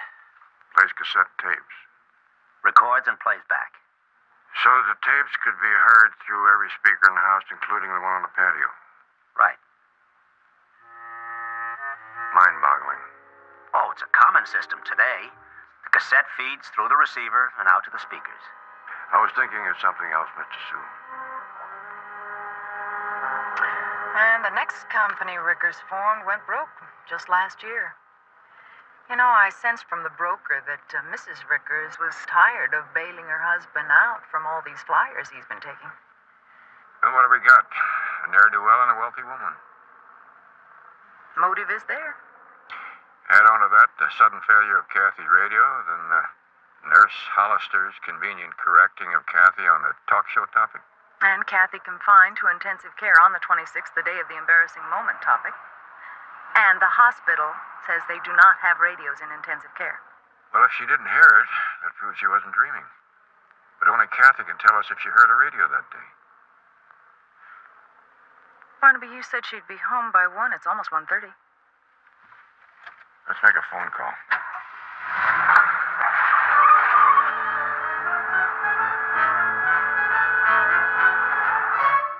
No, I couldn't say where she is. Well, I'm just an old friend of Marion's. She told me to give her a buzz if I ever happen in town. I wish I could be more of a help. She did phone in a while back to talk to Dr. Rickers, but I have no idea where she was calling from. Well, do you think Dr. Rickers might have some idea? The doctor's out. He canceled all his appointments and left the office right after he talked to Nurse Hollister. Well, I do thank you very much. I appreciate it. I heard. Now, what kind of a phone call would cause Dr. Rickers to cancel all his appointments and rush out? That's any of you hauntingly lovely women who might have any piercing, penetrating idea on what's the dirtiest trick your man ever played on you, you just tell me, your secret admirer, all about it, my dear. Hey, chums, remember that dear little youngster who called in, Kathy? What she did was fracture her tiny feminine flipper up on the ski slopes about 2 weeks back. Well, I want to hear from Kathy today, but perhaps this youngster abides by Billow's stern law that you have to wait 10 days. Well, I'm going to set aside that 10-day law right now, which of course has been cast in bronze for permanent remembrance. So, Kathy Plum, if you're listening today to Bill, your chum, you give me a call. Tell us all how you're getting along. So you call in, Kathy. We'll be waiting for you right now. Mr. Jones, maybe I could be of more help to you if I knew myself what was going on. Trust me that I don't want to trigger somebody who may be with Kathy into doing something desperate. And trust me that I'll fill you in on the whole story sometime when you're my guest at the steakhouse of your choice. With this lovely lady adorning tableside, I hope. Fighting off your fan club. What a spiffy daughter-in-law you have, Mr. Jones. May I suggest that you maintain a close, vigilant watch?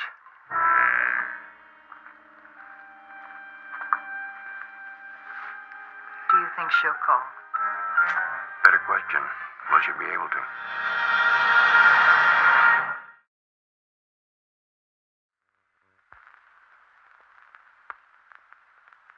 I don't see how we can prevent Jones from talking to her. We can't. Our answer is to stop Kathy from questioning the time that day. To prove to her that time and events become distorted while under medication. I think the more we talk to her about that day... I have to talk to her. I'll examine her arm when she wakes up, be dissatisfied with the healing, and put her on a drug program. Yeah, she'll be mildly hallucinating even before she goes to sleep tonight. But that means her credibility will really be questioned. Wouldn't Melford go free? Highly doubtful. As I told Jones, no one can imagine something they've never seen before. That little touch of mine. Buying Ellen that red robe.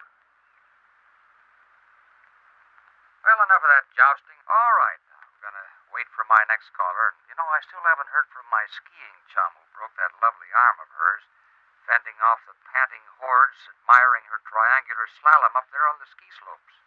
Where are you, Kathy Plum? This is Billo, breaking my 10-day rule to hear your dulcet tones telling my 40 million listeners how you're coming along.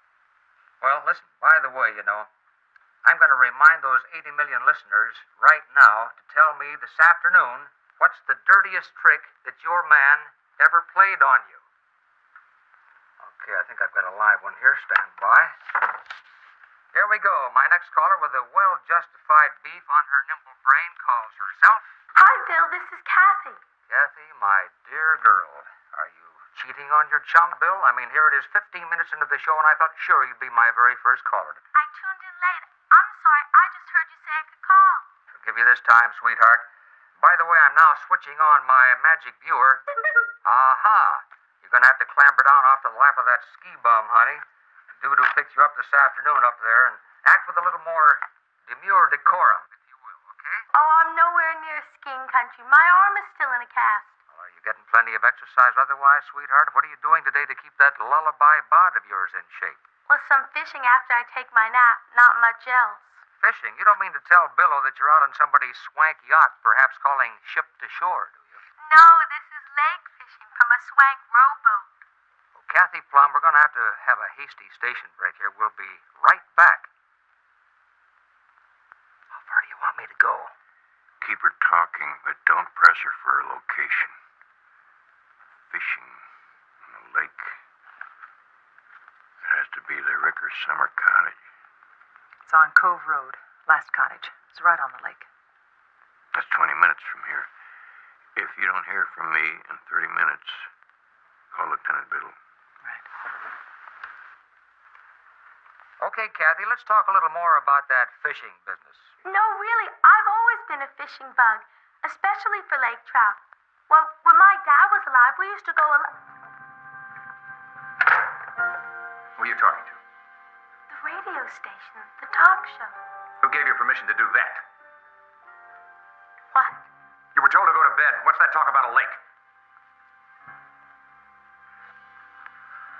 Well, there I go again.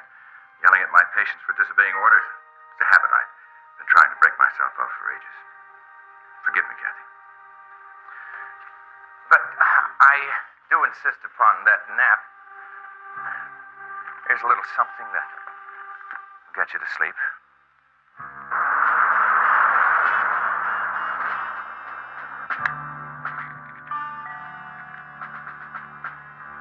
Here. This will make you sleep for an hour or so. And then it's off to see if we dine on fresh trout tonight. Wash it down, huh? I think I'll also have a little snooze in the sun. Something I haven't done for years.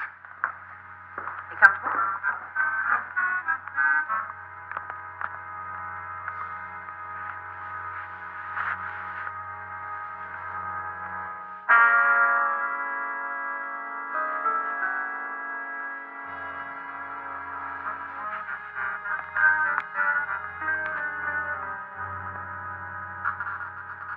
She'll be asleep in 2 minutes. She won't feel this. What effect will it have on her? She'll be docile. More dependent on you. She'll question her judgment. It'll be weeks before her self-confidence returns. By then, Jones will be long out of the picture.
She and Dr. Rickers took a walk. Probably on the other side of the lake by now. Miss Hollister, I believe it'll all soon be proved that Kathy was drugged to the point she could no longer keep track of time. That you induced her to believe it was 2 o'clock that day when it was much earlier. And that it was just play acting that you and Dr. Rickers performed down at his place for her benefit. I don't know what you're talking about. How long do you suppose it'll be before the police trace where that identical sports coat was bought or where that blonde wig was bought? It's over, Miss Hollister. You can only make it worse. She ran away from us into the woods. Dr. Rickers went looking for her. Mr. Jones? He's carrying a gun.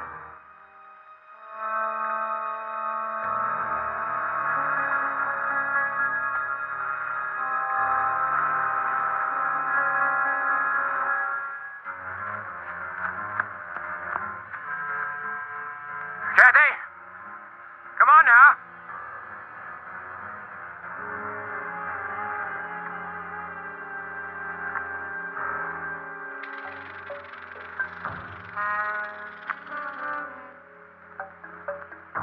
Kathy? Are you imagining things again? You've been ill, Kathy. Much more so than you've been told. Nurse Hollister and I are trying to help you.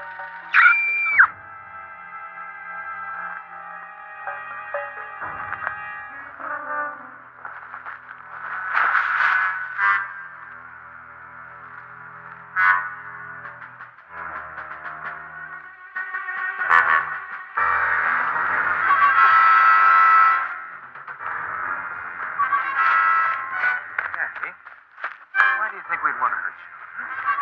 I don't know. Now, let's go down by the lake and just have a nice quiet talk, huh? No, please. Come on, down by the lake, just for talking. Come on. Please, please don't. Rickard!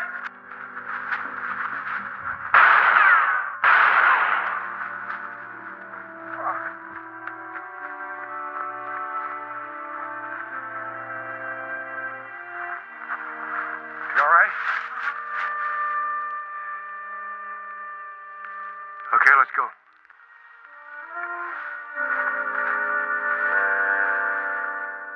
The evening sky over the city of Los Angeles was painted in soft shades of amber and violet as the gentle coastal breeze began to sweep through the bustling streets. It was the kind of evening that promised new beginnings, yet beneath the surface of the humming metropolis, old stories were weaving their final chapters. Inside a quiet, dimly lit office building near the industrial sector, Maxwell Strager, a man known to many as Captain, stood by the window, his gaze fixed on the fading light. He was a man of stature, but the subtle tension in his shoulders revealed a mind burdened by heavy thoughts. The door opened with a slow creak, and the heavy footsteps of Tully Morgan broke the silence. Tully walked in with an air of casual confidence, his jacket slung over one shoulder, a wide, easy smile gracing his sunburnt face.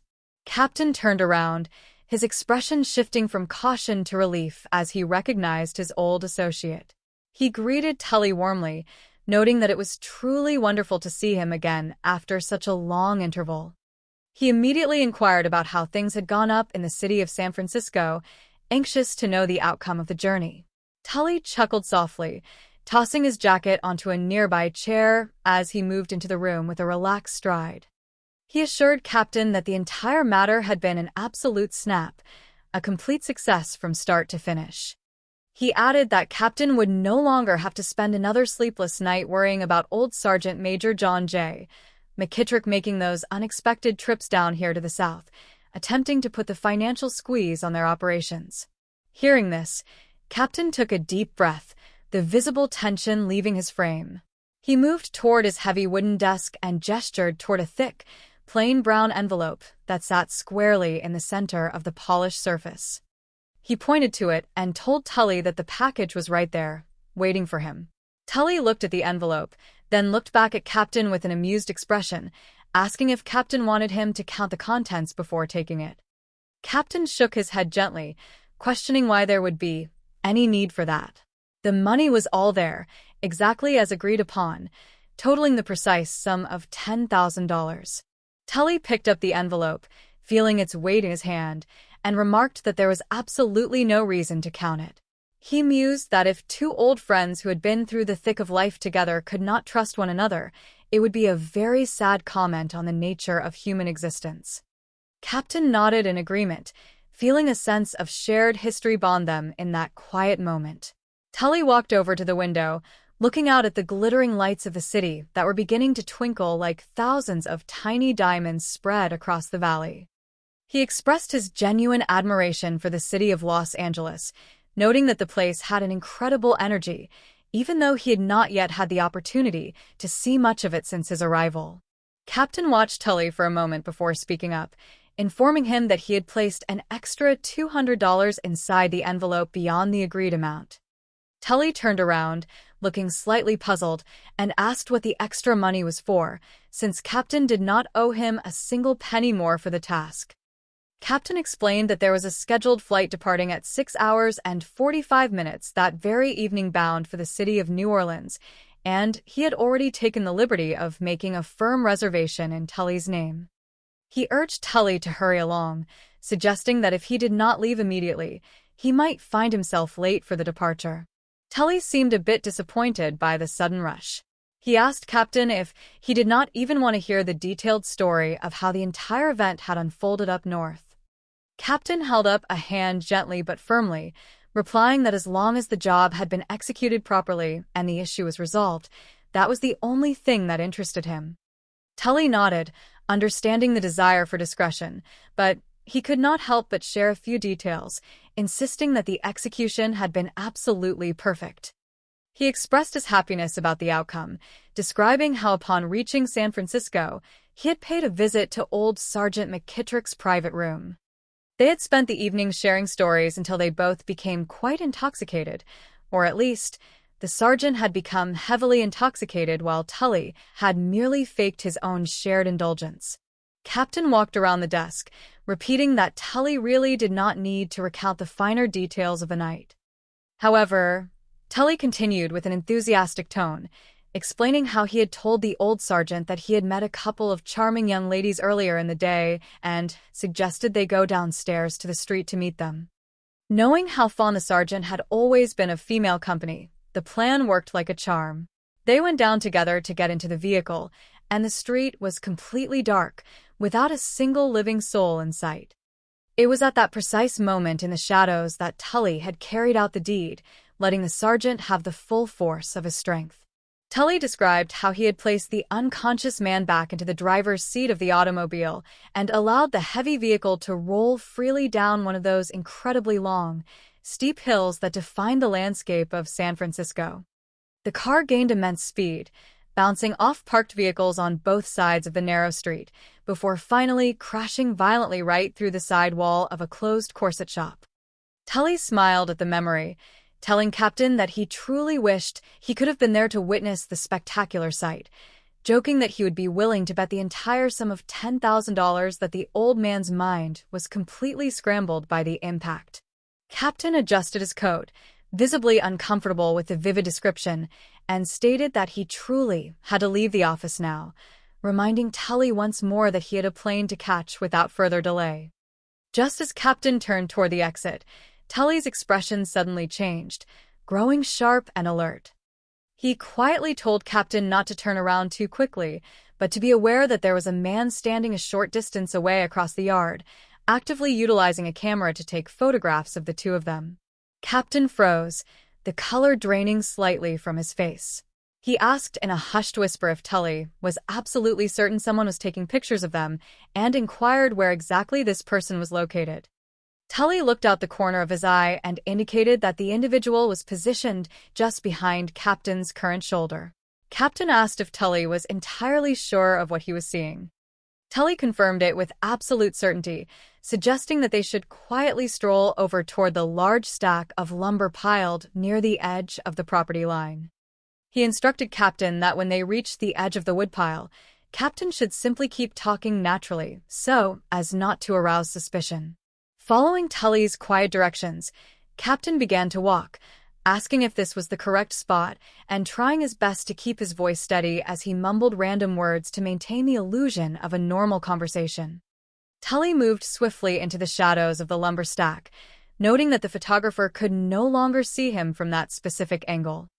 Captain continued to talk about nothing in particular, his heart pounding against his ribs, when suddenly he turned and shouted for the stranger to stay away from the area. He cried out that the sign posted on the perimeter fence clearly stated that all trespassers would be prosecuted under the law, and it looked as though he was about to become the prosecutor himself. Before Captain could fully comprehend what was happening, a sudden movement occurred in the darkness. Tully had moved with the speed of a striking predator. A heavy thud echoed through the quiet yard, followed by the sound of shifting timber. Captain ran over, gasping in horror as he looked down at the still form of the young man with the camera. He cried out in distress, telling Tully that he absolutely did not have to kill the man. Tully remained calm, brushing the dust from his hands and reasoning that he had no choice, claiming the man had attempted to strike him first. Captain paced back and forth, panic rising in his voice as he asked what they would do when the police found the body. Tully dismissed the concern, stating that the authorities would eventually find him, but it would look like a simple mishap in an industrial zone. Captain knelt down slightly, his eyes widening as he recognized the face of the photographer. He revealed that the young man was Larry Palmer, a well-known reporter for the local newspaper who had been relentlessly digging into Captain's private business affairs for the past several weeks. Tully looked at the camera, stating that the reporter would certainly not be digging into anyone's business anymore. Captain shook his head in deep despair, muttering that he simply could not afford this kind of trouble, that it was entirely too much to handle. Tully placed a reassuring hand on Captain's shoulder, telling him not to worry about a thing. He promised to take care of the entire situation personally, assuring Captain that this extra service was completely on the house and would not cost him a single dime. Tully instructed Captain to reload the camera, expose the film that was currently inside the mechanism to the bright light to destroy any images, and promised that he would arrange the scene so that their journalist friend would appear to have suffered a very bad accident involving the unstable stack of heavy lumber. The following morning, the sun rose brightly over the office of Barnaby Jones, a seasoned and highly respected private investigator known for his sharp mind and gentle demeanor. Sitting across from him was a distraught young woman, Miss James, who had been engaged to Larry Palmer. Barnaby was carefully examining a series of photographs spread across his desk, shaking his head gently. He remarked that a dedicated reporter like Larry would not normally take pictures of random, empty spaces like the ones in these prints. He noted that these photos seemed to be the type that Larry took right before his untimely passing. Barnaby, who possessed a keen interest in photography as a personal hobby, pointed out that sometimes even the most experienced experts can make a mistake and blow a shot. Miss James shook her head tearfully, insisting that Larry was far too meticulous to take a series of meaningless shots of absolutely nothing and then simply allow a massive stack of lumber to collapse on top of him by accident. Barnaby leaned back in his chair, asking what exactly the young reporter had been doing down at the harbor area in the middle of the night. Miss James agreed that it was an excellent question, and it was precisely what she desperately wanted to find out. She explained that the police department had concluded their initial investigation by figuring that Larry had gone down to the docks to perform some artistic photographic studies of the waterfront. Barnaby asked if the police were the ones who had developed this particular roll of film. Miss James confirmed that they had, explaining that she had gone over to Larry's apartment early this morning to collect his personal belongings since he had no remaining immediate family in the area, and the officers had hand-delivered the camera and the prints to her. Barnaby picked up the heavy camera, admiring its craftsmanship, and remarked that it was an exceptionally nice piece of equipment with a very powerful lens system attached to it. Miss James admitted that she did not entirely understand the technical details of photography. Barnaby pointed out that the specific lens currently attached to the camera was designed for long-range photography, yet the images on the paper had clearly been taken at extremely close range. He explained that this mismatch was the exact reason why the photographs were so terribly out of focus, adding with a chuckle that he himself would never go hunting for small squirrels using a massive elephant rifle. Miss James smiled faintly, noting that Larry wouldn't have made that mistake either because he always took pride in owning the absolute best equipment available. She fondly recalled how Larry used to joke with her that he absolutely had to purchase all of his expensive camera gear before they got married, because he knew he would never be able to afford such luxuries on a family budget afterward.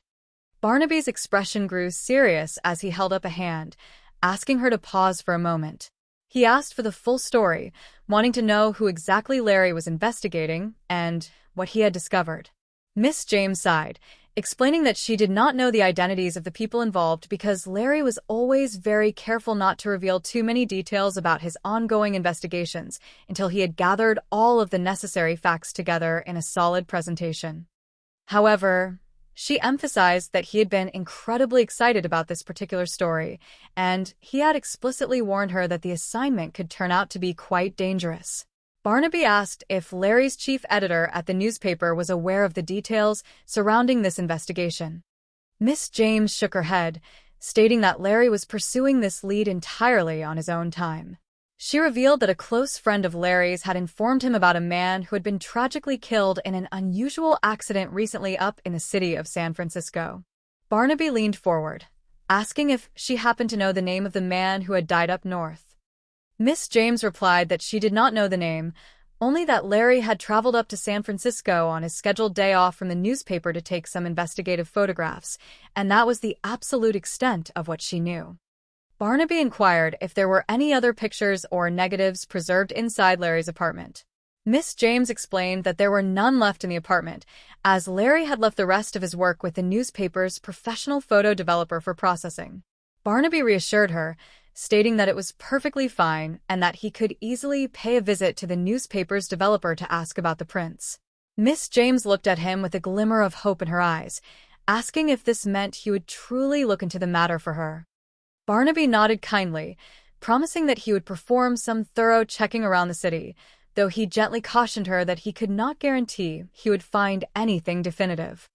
He added softly that sometimes, when we experience the deep pain of losing someone who is very near and dear to our hearts, our grief can cause us to build up complex theories around their passing, turning ordinary events into dark shadows.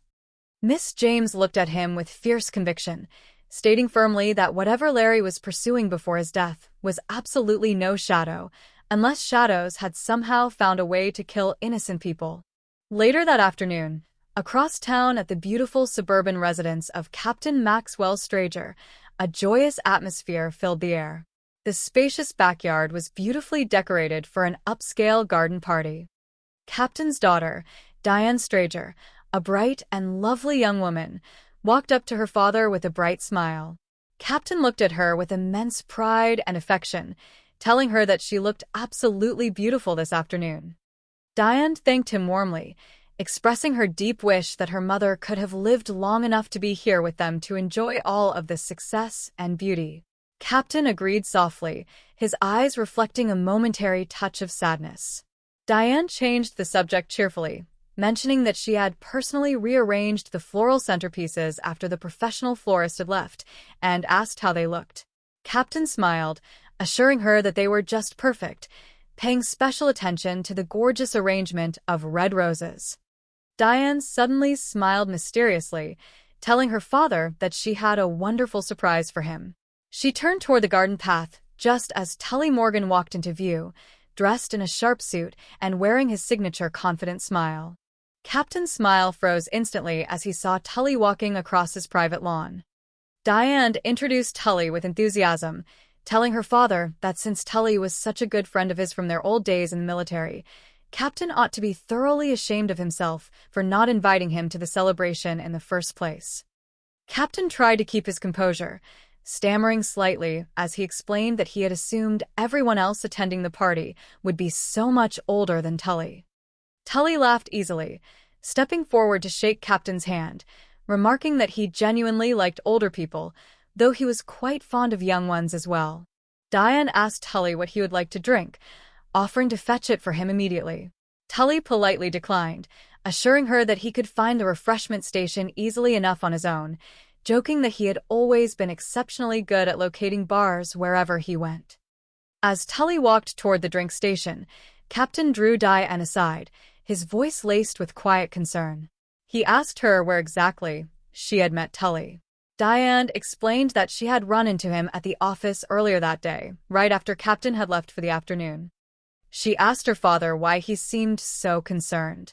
Captain expressed his disapproval, stating that the least she could have done was ask for his permission before inviting a stranger into their home. Diane defended her choice, pointing out that her father had invited practically everyone else they knew to this party and asked if she couldn't at least have one guest of her own choosing. Captain countered by suggesting that she could have invited one of her regular suitors, like Ron or Jimmy.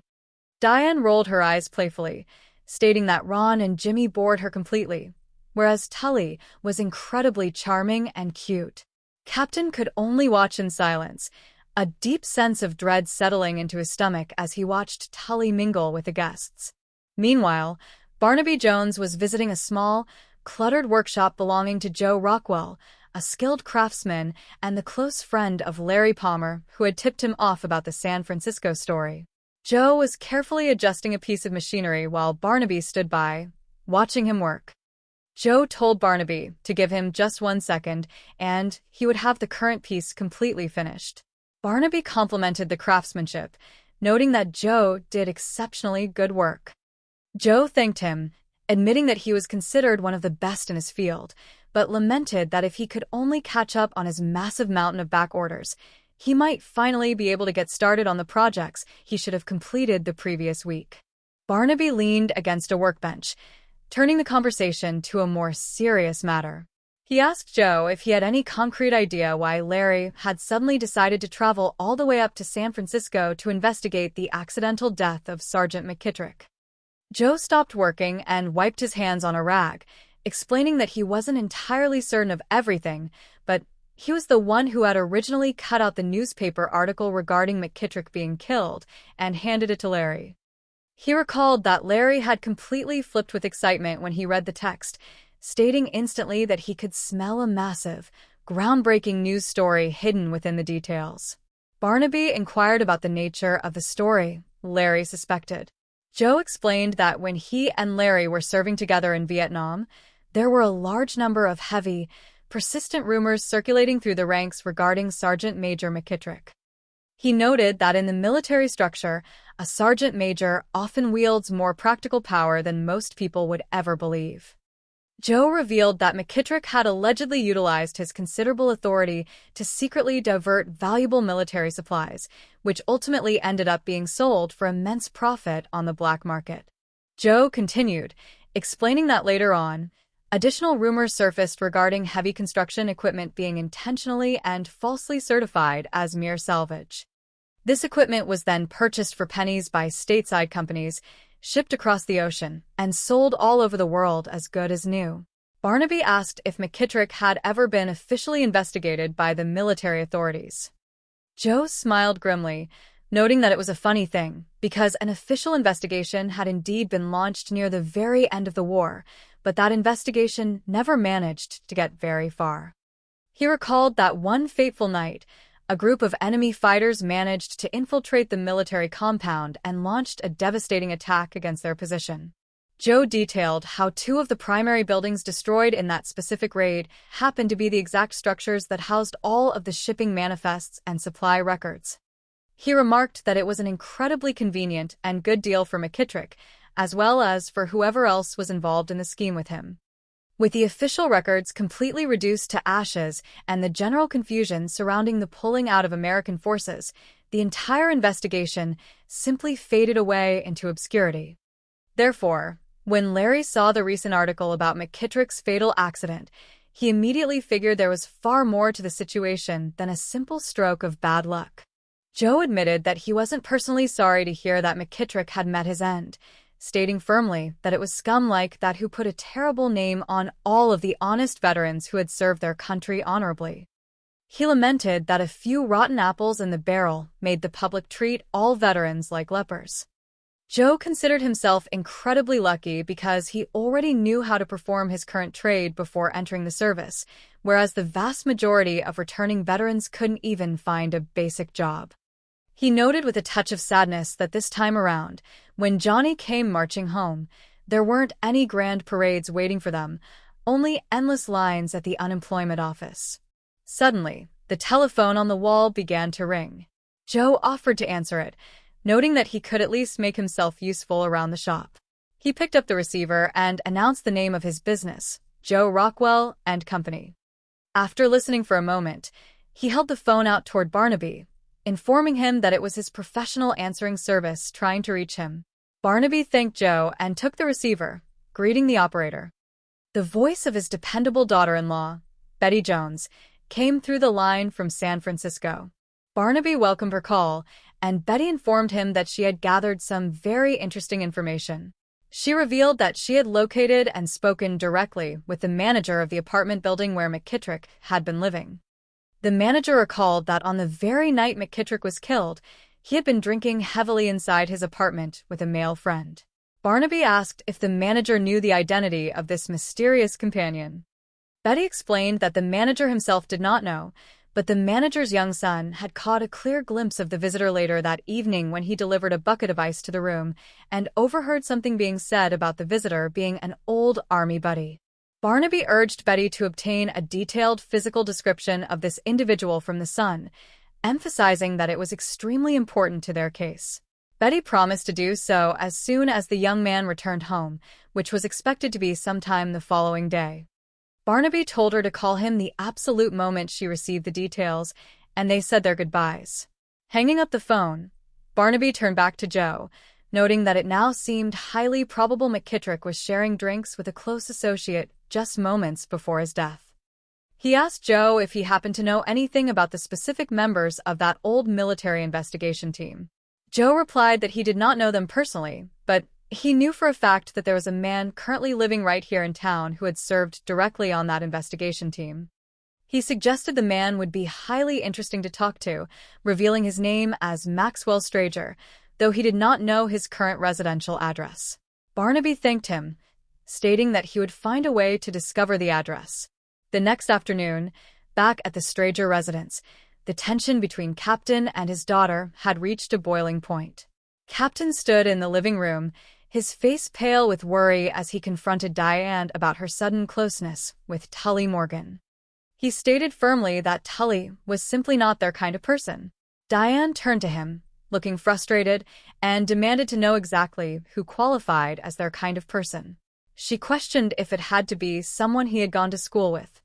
Captain tried to explain, stating that Tully was highly unstable, had no steady employment, and spent his life constantly moving around from one place to another.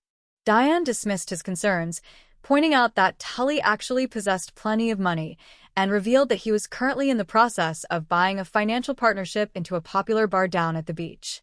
Captain's heart skipped a beat. He asked in disbelief if Tully was truly planning to settle down in the area. Diane confirmed it, adding that Tully was scheduled to come by the house in just a few minutes to take her down to the coast to view the property.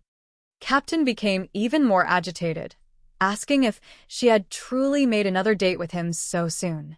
Diane walked toward the door, stating firmly that she really did not want to discuss the matter any further, leaving her father standing alone in the room, paralyzed by fear. A short time later, Barnaby Jones arrived at a modest apartment building on the other side of town, having successfully located the residence of Maxwell Strager. He knocked on the door, and a young woman opened it. Barnaby introduced himself politely and asked if he might have the opportunity to speak directly with Mr. Strager. The young woman smiled and invited him inside, calling out for her father. A middle-aged man stepped into the hallway, and the young woman introduced him, assuming Barnaby was a representative from a corporate entity called World Transit. Barnaby corrected her gently, presenting his identification and explaining that he was a private investigator. Captain Strager's expression tightened slightly, but he maintained a polite demeanor, asking what he could do to help the detective. Barnaby explained that he had been informed that during Strager's time in the military, he had served as an active member of a specialized team tasked with investigating a Sergeant Major McKittrick. Strager chuckled nervously, dismissing the matter by stating that there was very little information to share. He confirmed they were checking McKittrick out in Vietnam regarding some missing supply manifests, but the entire investigation yielded very little because all of their official records were completely destroyed during a sudden raid by the enemy forces. Barnaby watched Stranger closely, asking if he happened to recall any of McKittrick's close personal friends or regular associates from that period. Stranger shook his head, claiming that he wouldn't know anything about that aspect because he did not know the sergeant major particularly well on a personal level. He then asked, with a forced casualness, why Barnaby possessed such a strong interest in a closed military matter after all these years. Barnaby laid out the facts calmly, explaining that Sergeant McKittrick had been tragically killed the previous Friday night up in San Francisco in what appeared to be a vehicular accident. He continued, noting that a young, promising journalist named Larry Palmer had traveled up to that city to look into the circumstances surrounding the accident, only to be killed themselves in another apparent accident right here in Los Angeles, just 2 days later. Barnaby remarked that the sequence of events was so incredibly coincidental that he felt there simply had to be some sort of hidden connection linking the deaths together. Just as Barnaby finished speaking, the front door of the apartment opened and Diane Stranger walked in, followed closely by Tully Morgan. Tully looked completely at ease, asking Diane if she was ready to head out to the beach. He stopped in his tracks as he noticed Barnaby standing in the living room. Diane greeted her father and introduced Tully, noting that they were about to leave.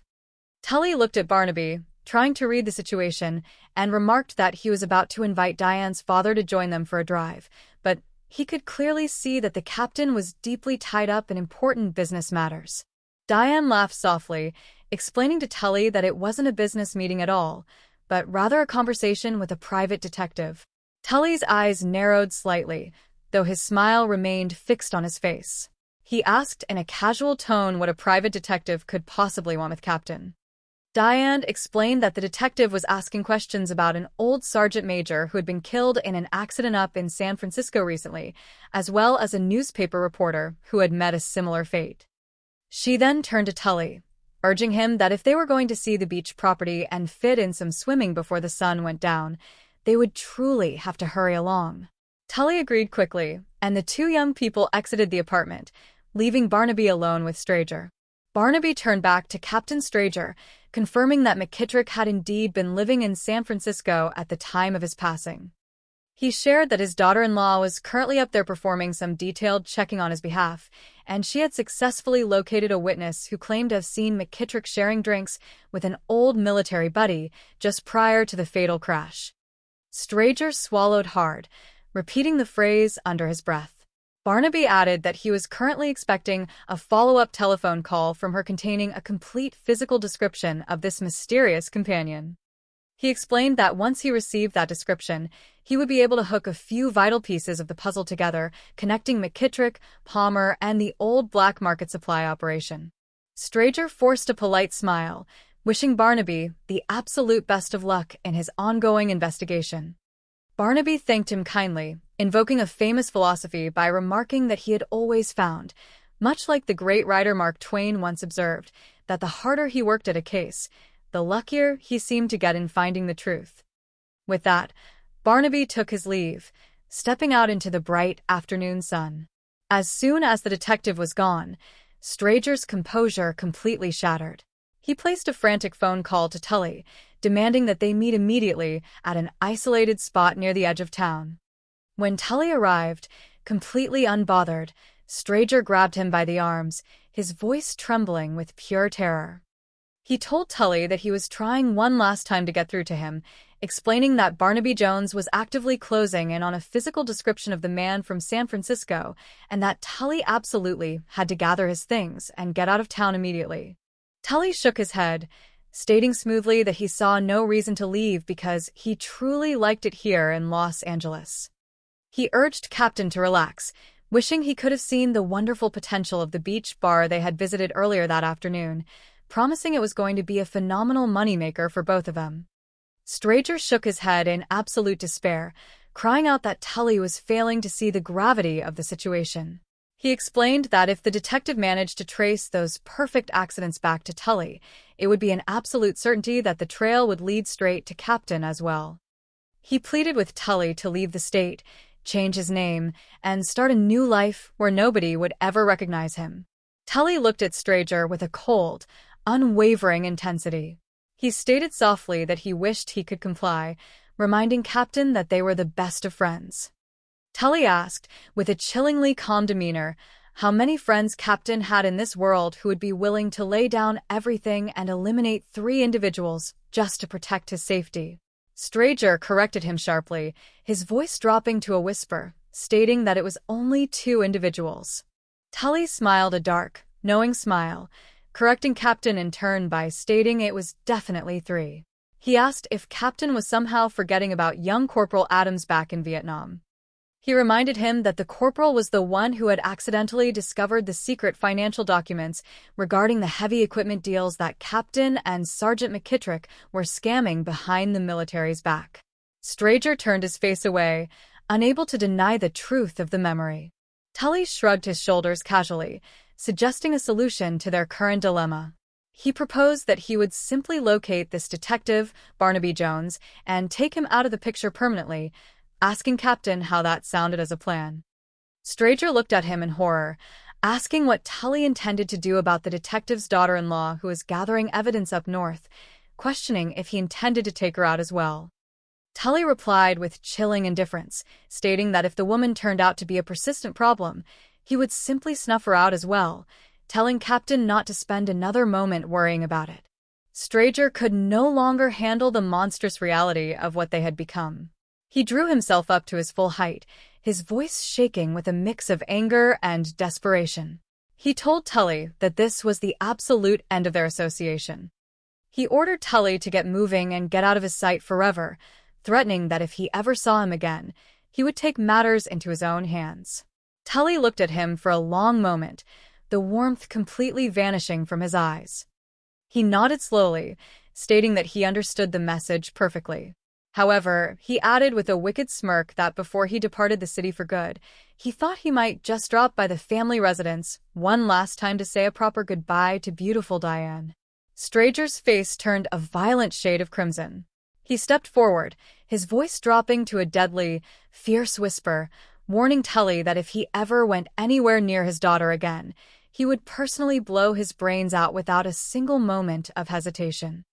Tully merely smiled, turned around, and walked away into the shadows, leaving Captain alone with his compounding sins. The following morning brought a grim discovery that sent shockwaves through the local police department. Barnaby Jones stood at the bottom of a steep, industrial staircase inside a vacant warehouse facility, watching the forensics team work. Lieutenant Ade of the local precinct walked over to him, rubbing his tired eyes. Barnaby asked what had occurred, and the lieutenant explained that the building foreman, a man named Mr. Mooney, had discovered the lifeless body of Maxwell Stranger early this morning. The evidence indicated that Stranger had suffered a terrible, long fall down the interior wooden stairs. Barnaby looked up at the high landing, asking if the authorities were officially treating the incident as a simple accident. The lieutenant nodded, stating that it appeared that way on the surface, but asked Barnaby what his specific interest was in this particular case. Barnaby explained that Stranger had been in the process of supplying some vital answers to a series of important questions on behalf of one of his private clients. He noted quietly that routine, highly convenient accidents seemed to be something he was running across with alarming frequency lately. The lieutenant looked at him curiously, stating that if Barnaby knew something the police didn't, he always appreciated being kept fully informed.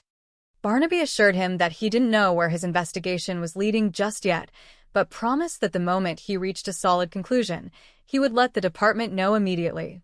After the lieutenant walked away to complete his paperwork, Barnaby spotted the foreman, Mr. Mooney, standing near the entrance of the warehouse. He walked over, introduced himself as a private investigator, and asked how long Mooney had been employed at the facility. Mooney replied that he had been working there for approximately 25 years. Barnaby inquired if Mr. Stranger had owned the commercial business for that entire duration. Mooney explained that Stranger had purchased the company about 6 years ago, which Barnaby noted silently must have been while he was still actively serving as a captain in the military. He remarked out loud that he hadn't realized military captains made the kind of substantial money required to purchase an industrial business. Mooney chuckled, explaining that he didn't know the exact financial details of what Strager had paid for the property, but he knew it wasn't a very large sum because the business was in incredibly poor financial shape at the time. However, Mooney revealed that everything changed dramatically about 4 years ago, right around the time Strager officially retired from the military. He described how heavy construction equipment began pouring into the facility from overseas in massive quantities. They would repair the machinery, clean it up, and ship it out to buyers all over the globe for immense profits. Barnaby mused that during that specific period, heavy industrial equipment was exceptionally difficult to come by due to global shortages. Mooney agreed enthusiastically, noting that while it was hard for everyone else, Mr. Strager somehow always knew exactly where to obtain it, while Mooney handled the technical aspect of fixing it up. He recalled that they were working 16-hour days just to keep up with the overwhelming volume of work. Barnaby asked if there was any detailed written record preserved in the building that showed exactly where all of that military-grade machinery had originated. Mooney confirmed that all of those specific shipping manifests and origin records would normally be preserved inside the office filing cabinets. Barnaby asked if there was any possibility that Mooney might allow him to take a quick look through those specific files. Mooney looked apologetic, explaining that he wouldn't mind helping out, but revealed that Mr. Strager had come down to the warehouse the previous evening around 5 o'clock and personally packed all of those specific records into heavy cardboard boxes. Mooney had helped him carry the heavy boxes out to the trunk of his automobile, and Strager had mentioned he was taking them directly to his private residence for safekeeping. Barnaby thanked the foreman warmly for his immense help, his mind racing with the realization that the missing puzzle pieces were closer than ever. Barnaby drove directly back to the Strager residence, hoping to secure permission from the grieving Diane to examine those boxes. When he arrived, the front door was unlocked, and he walked into the quiet house. He found Diane sitting in the living room, her eyes red from crying, while Tully Morgan stood nearby, pretending to comfort her. Barnaby expressed his deepest condolences to Diane for the tragic loss of her father and apologized sincerely for bothering her at such a difficult time. He explained that something of vital importance had just come to light, and he requested her permission to examine the company financial files that her father had brought home the previous evening. Diane looked confused, stating that she didn't know anything about any company files. Barnaby explained gently that he was not entirely convinced her father's fatal fall was a simple accident, and suggested that looking through those specific records might provide the concrete proof needed to clear up the mystery. Hearing the word murder, Diane gasped, while Tully stepped forward, his expression darkening as he asked Barnaby what exactly he was doing here. Barnaby greeted Tully calmly, while Diane indicated that there were several heavy cardboard boxes stored in the private den down the hall. Barnaby walked into the den, with Diane and Tully following close behind. He opened the first box and began sorting through the documents, noting out loud that during his time in Vietnam, Captain Strager had purchased an enormous amount of government-owned heavy machinery. He pointed out to Diane that every single one of these official transfer papers had been personally signed and authorized by a Sergeant Major McKittrick, the approving non-commissioned officer for the military district. Barnaby turned to Diane, asking if she had ever heard her father mention that specific name. Diane shook her head, stating that the name didn't sound familiar at all. Barnaby then turned his gaze squarely onto Tully, suggesting that perhaps Diane should ask Tully about the name, since Tully had served directly under her father's command in Vietnam during that exact same time frame. Tully forced a relaxed smile, claiming that he had never heard of any Sergeant Major McKittrick. He then turned to Diane, noting that her breakfast was getting cold in the kitchen, and urged her to go inside, get something to eat, and try to get some much-needed rest while he handled everything with the detective. As Diane reluctantly left the room, Barnaby continued to look through the papers, asking Tully if he had been stationed over there for a long period. Tully replied casually that he had been there for a part of the years 1971 and 1972. He noted that there were hundreds of thousands of personnel stationed in the country at that time, so it was completely natural that he wouldn't know every single person. Barnaby agreed smoothly, noting that it was perfectly fine because he could easily check McKittrick's official military service record to find the connections. Suddenly, the telephone on the desk began to ring. Tully picked it up, listened for a brief second, and handed the receiver to Barnaby, stating that the call was for him. Barnaby took the phone and heard the voice of Betty calling from San Francisco. She informed him excitedly that she had finally secured the detailed physical description of the mysterious friend who had been drinking with Sergeant McKittrick on the night of his death. She detailed that the suspect was approximately 6 feet 2 inches tall, possessed a strong, athletic build, had light brown hair, was roughly 27 or 28 years of age, and was known for having a very friendly, disarming smile. Barnaby looked directly at Tully, matching every single detail of the description to the man standing right in front of him. He asked Betty if the witness happened to recall the specific color of the suspect's eyes.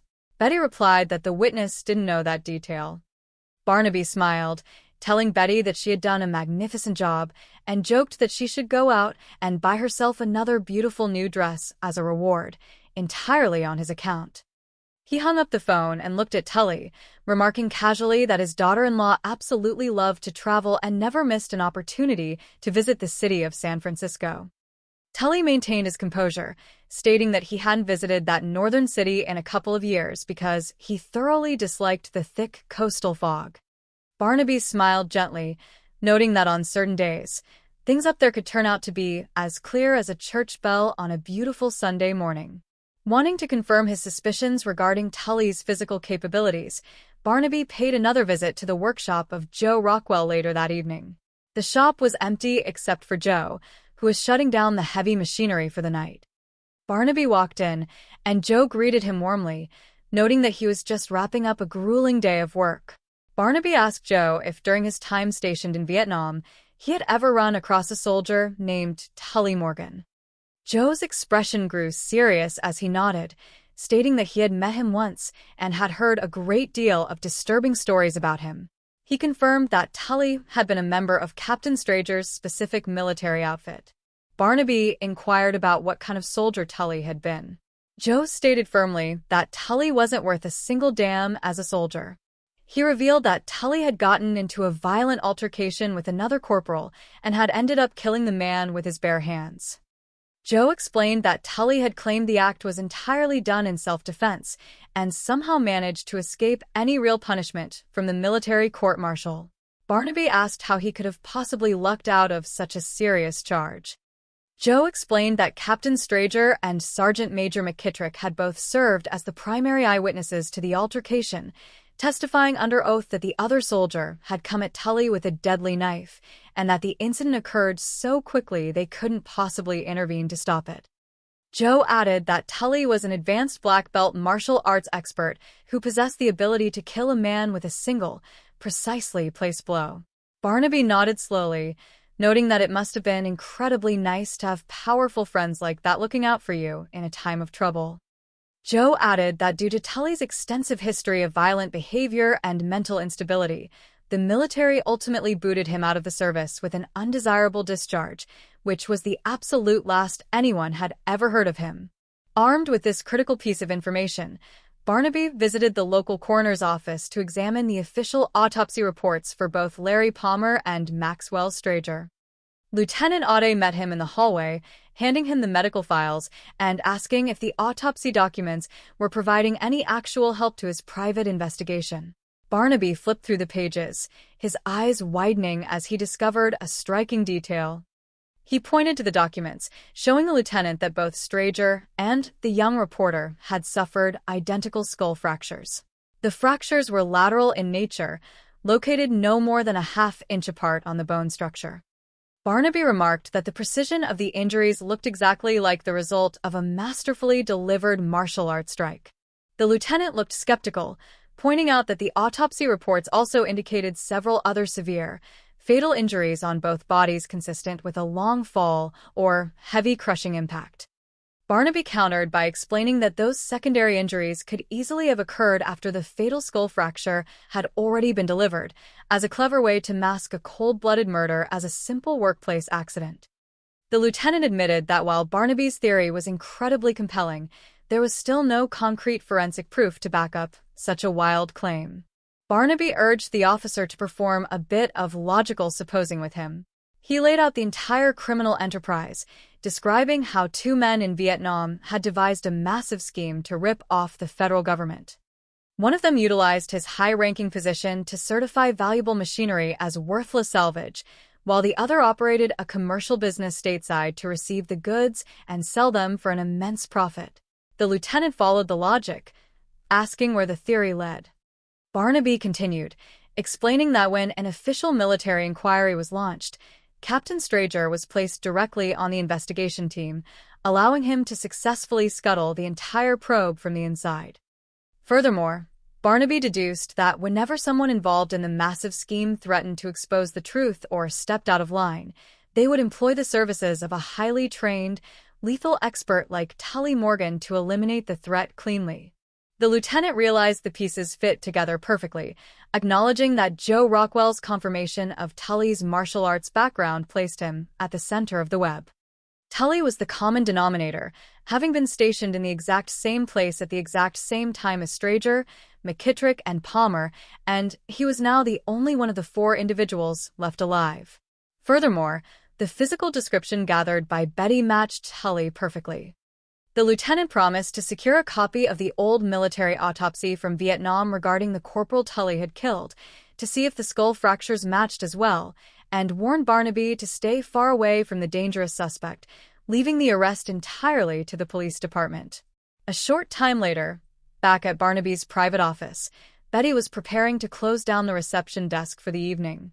The telephone rang, and she answered it politely, stating that Barnaby was currently out of the office but offering to take a message. A voice on the other end claimed to be Joe Rockwell, urgently requesting that Barnaby meet him immediately down at the local commercial lumberyard to discuss some critical new information that had just come to light regarding Larry Palmer's death. Betty wrote down the details quickly and promised to convey the message. Just as she hung up the phone, the front door opened and Diane Strager walked in, wearing a beautiful new dress and looking much happier. Betty complimented her appearance, noting that the dress was absolutely lovely. Diane thanked her, explaining that Tully had purchased it for her and that they were scheduled to attend a lovely dinner party together later that evening. She asked if Barnaby was available, as she wanted to thank him for his kindness. Betty explained that Barnaby had just departed to meet Joe Rockwell down at the lumberyard. Diane's smile faded slightly as she remembered that the lumberyard was the exact location where the young reporter had been killed. She expressed a sudden wave of unease. Betty decided to call Joe Rockwell's workshop directly to see if she could reach them before Barnaby arrived. When Joe answered the phone at his shop, Betty asked if Barnaby had already left with him for the lumberyard. Joe sounded completely bewildered, asking what she was talking about. Betty explained that a man claiming to be him had called the office just 20 minutes prior, setting up an urgent meeting at the harbor lumberyard. Joe stated firmly that he had been at his workbench the entire evening and had absolutely not placed any phone calls to their office. Betty realized with a surge of terror that Barnaby had been deliberately lured into a deadly trap. She looked up at Diane, her face pale, whispering that Tully had set him up. Down at the darkened harbor lumberyard, the night was completely silent save for the distant sound of foghorns echoing across the water.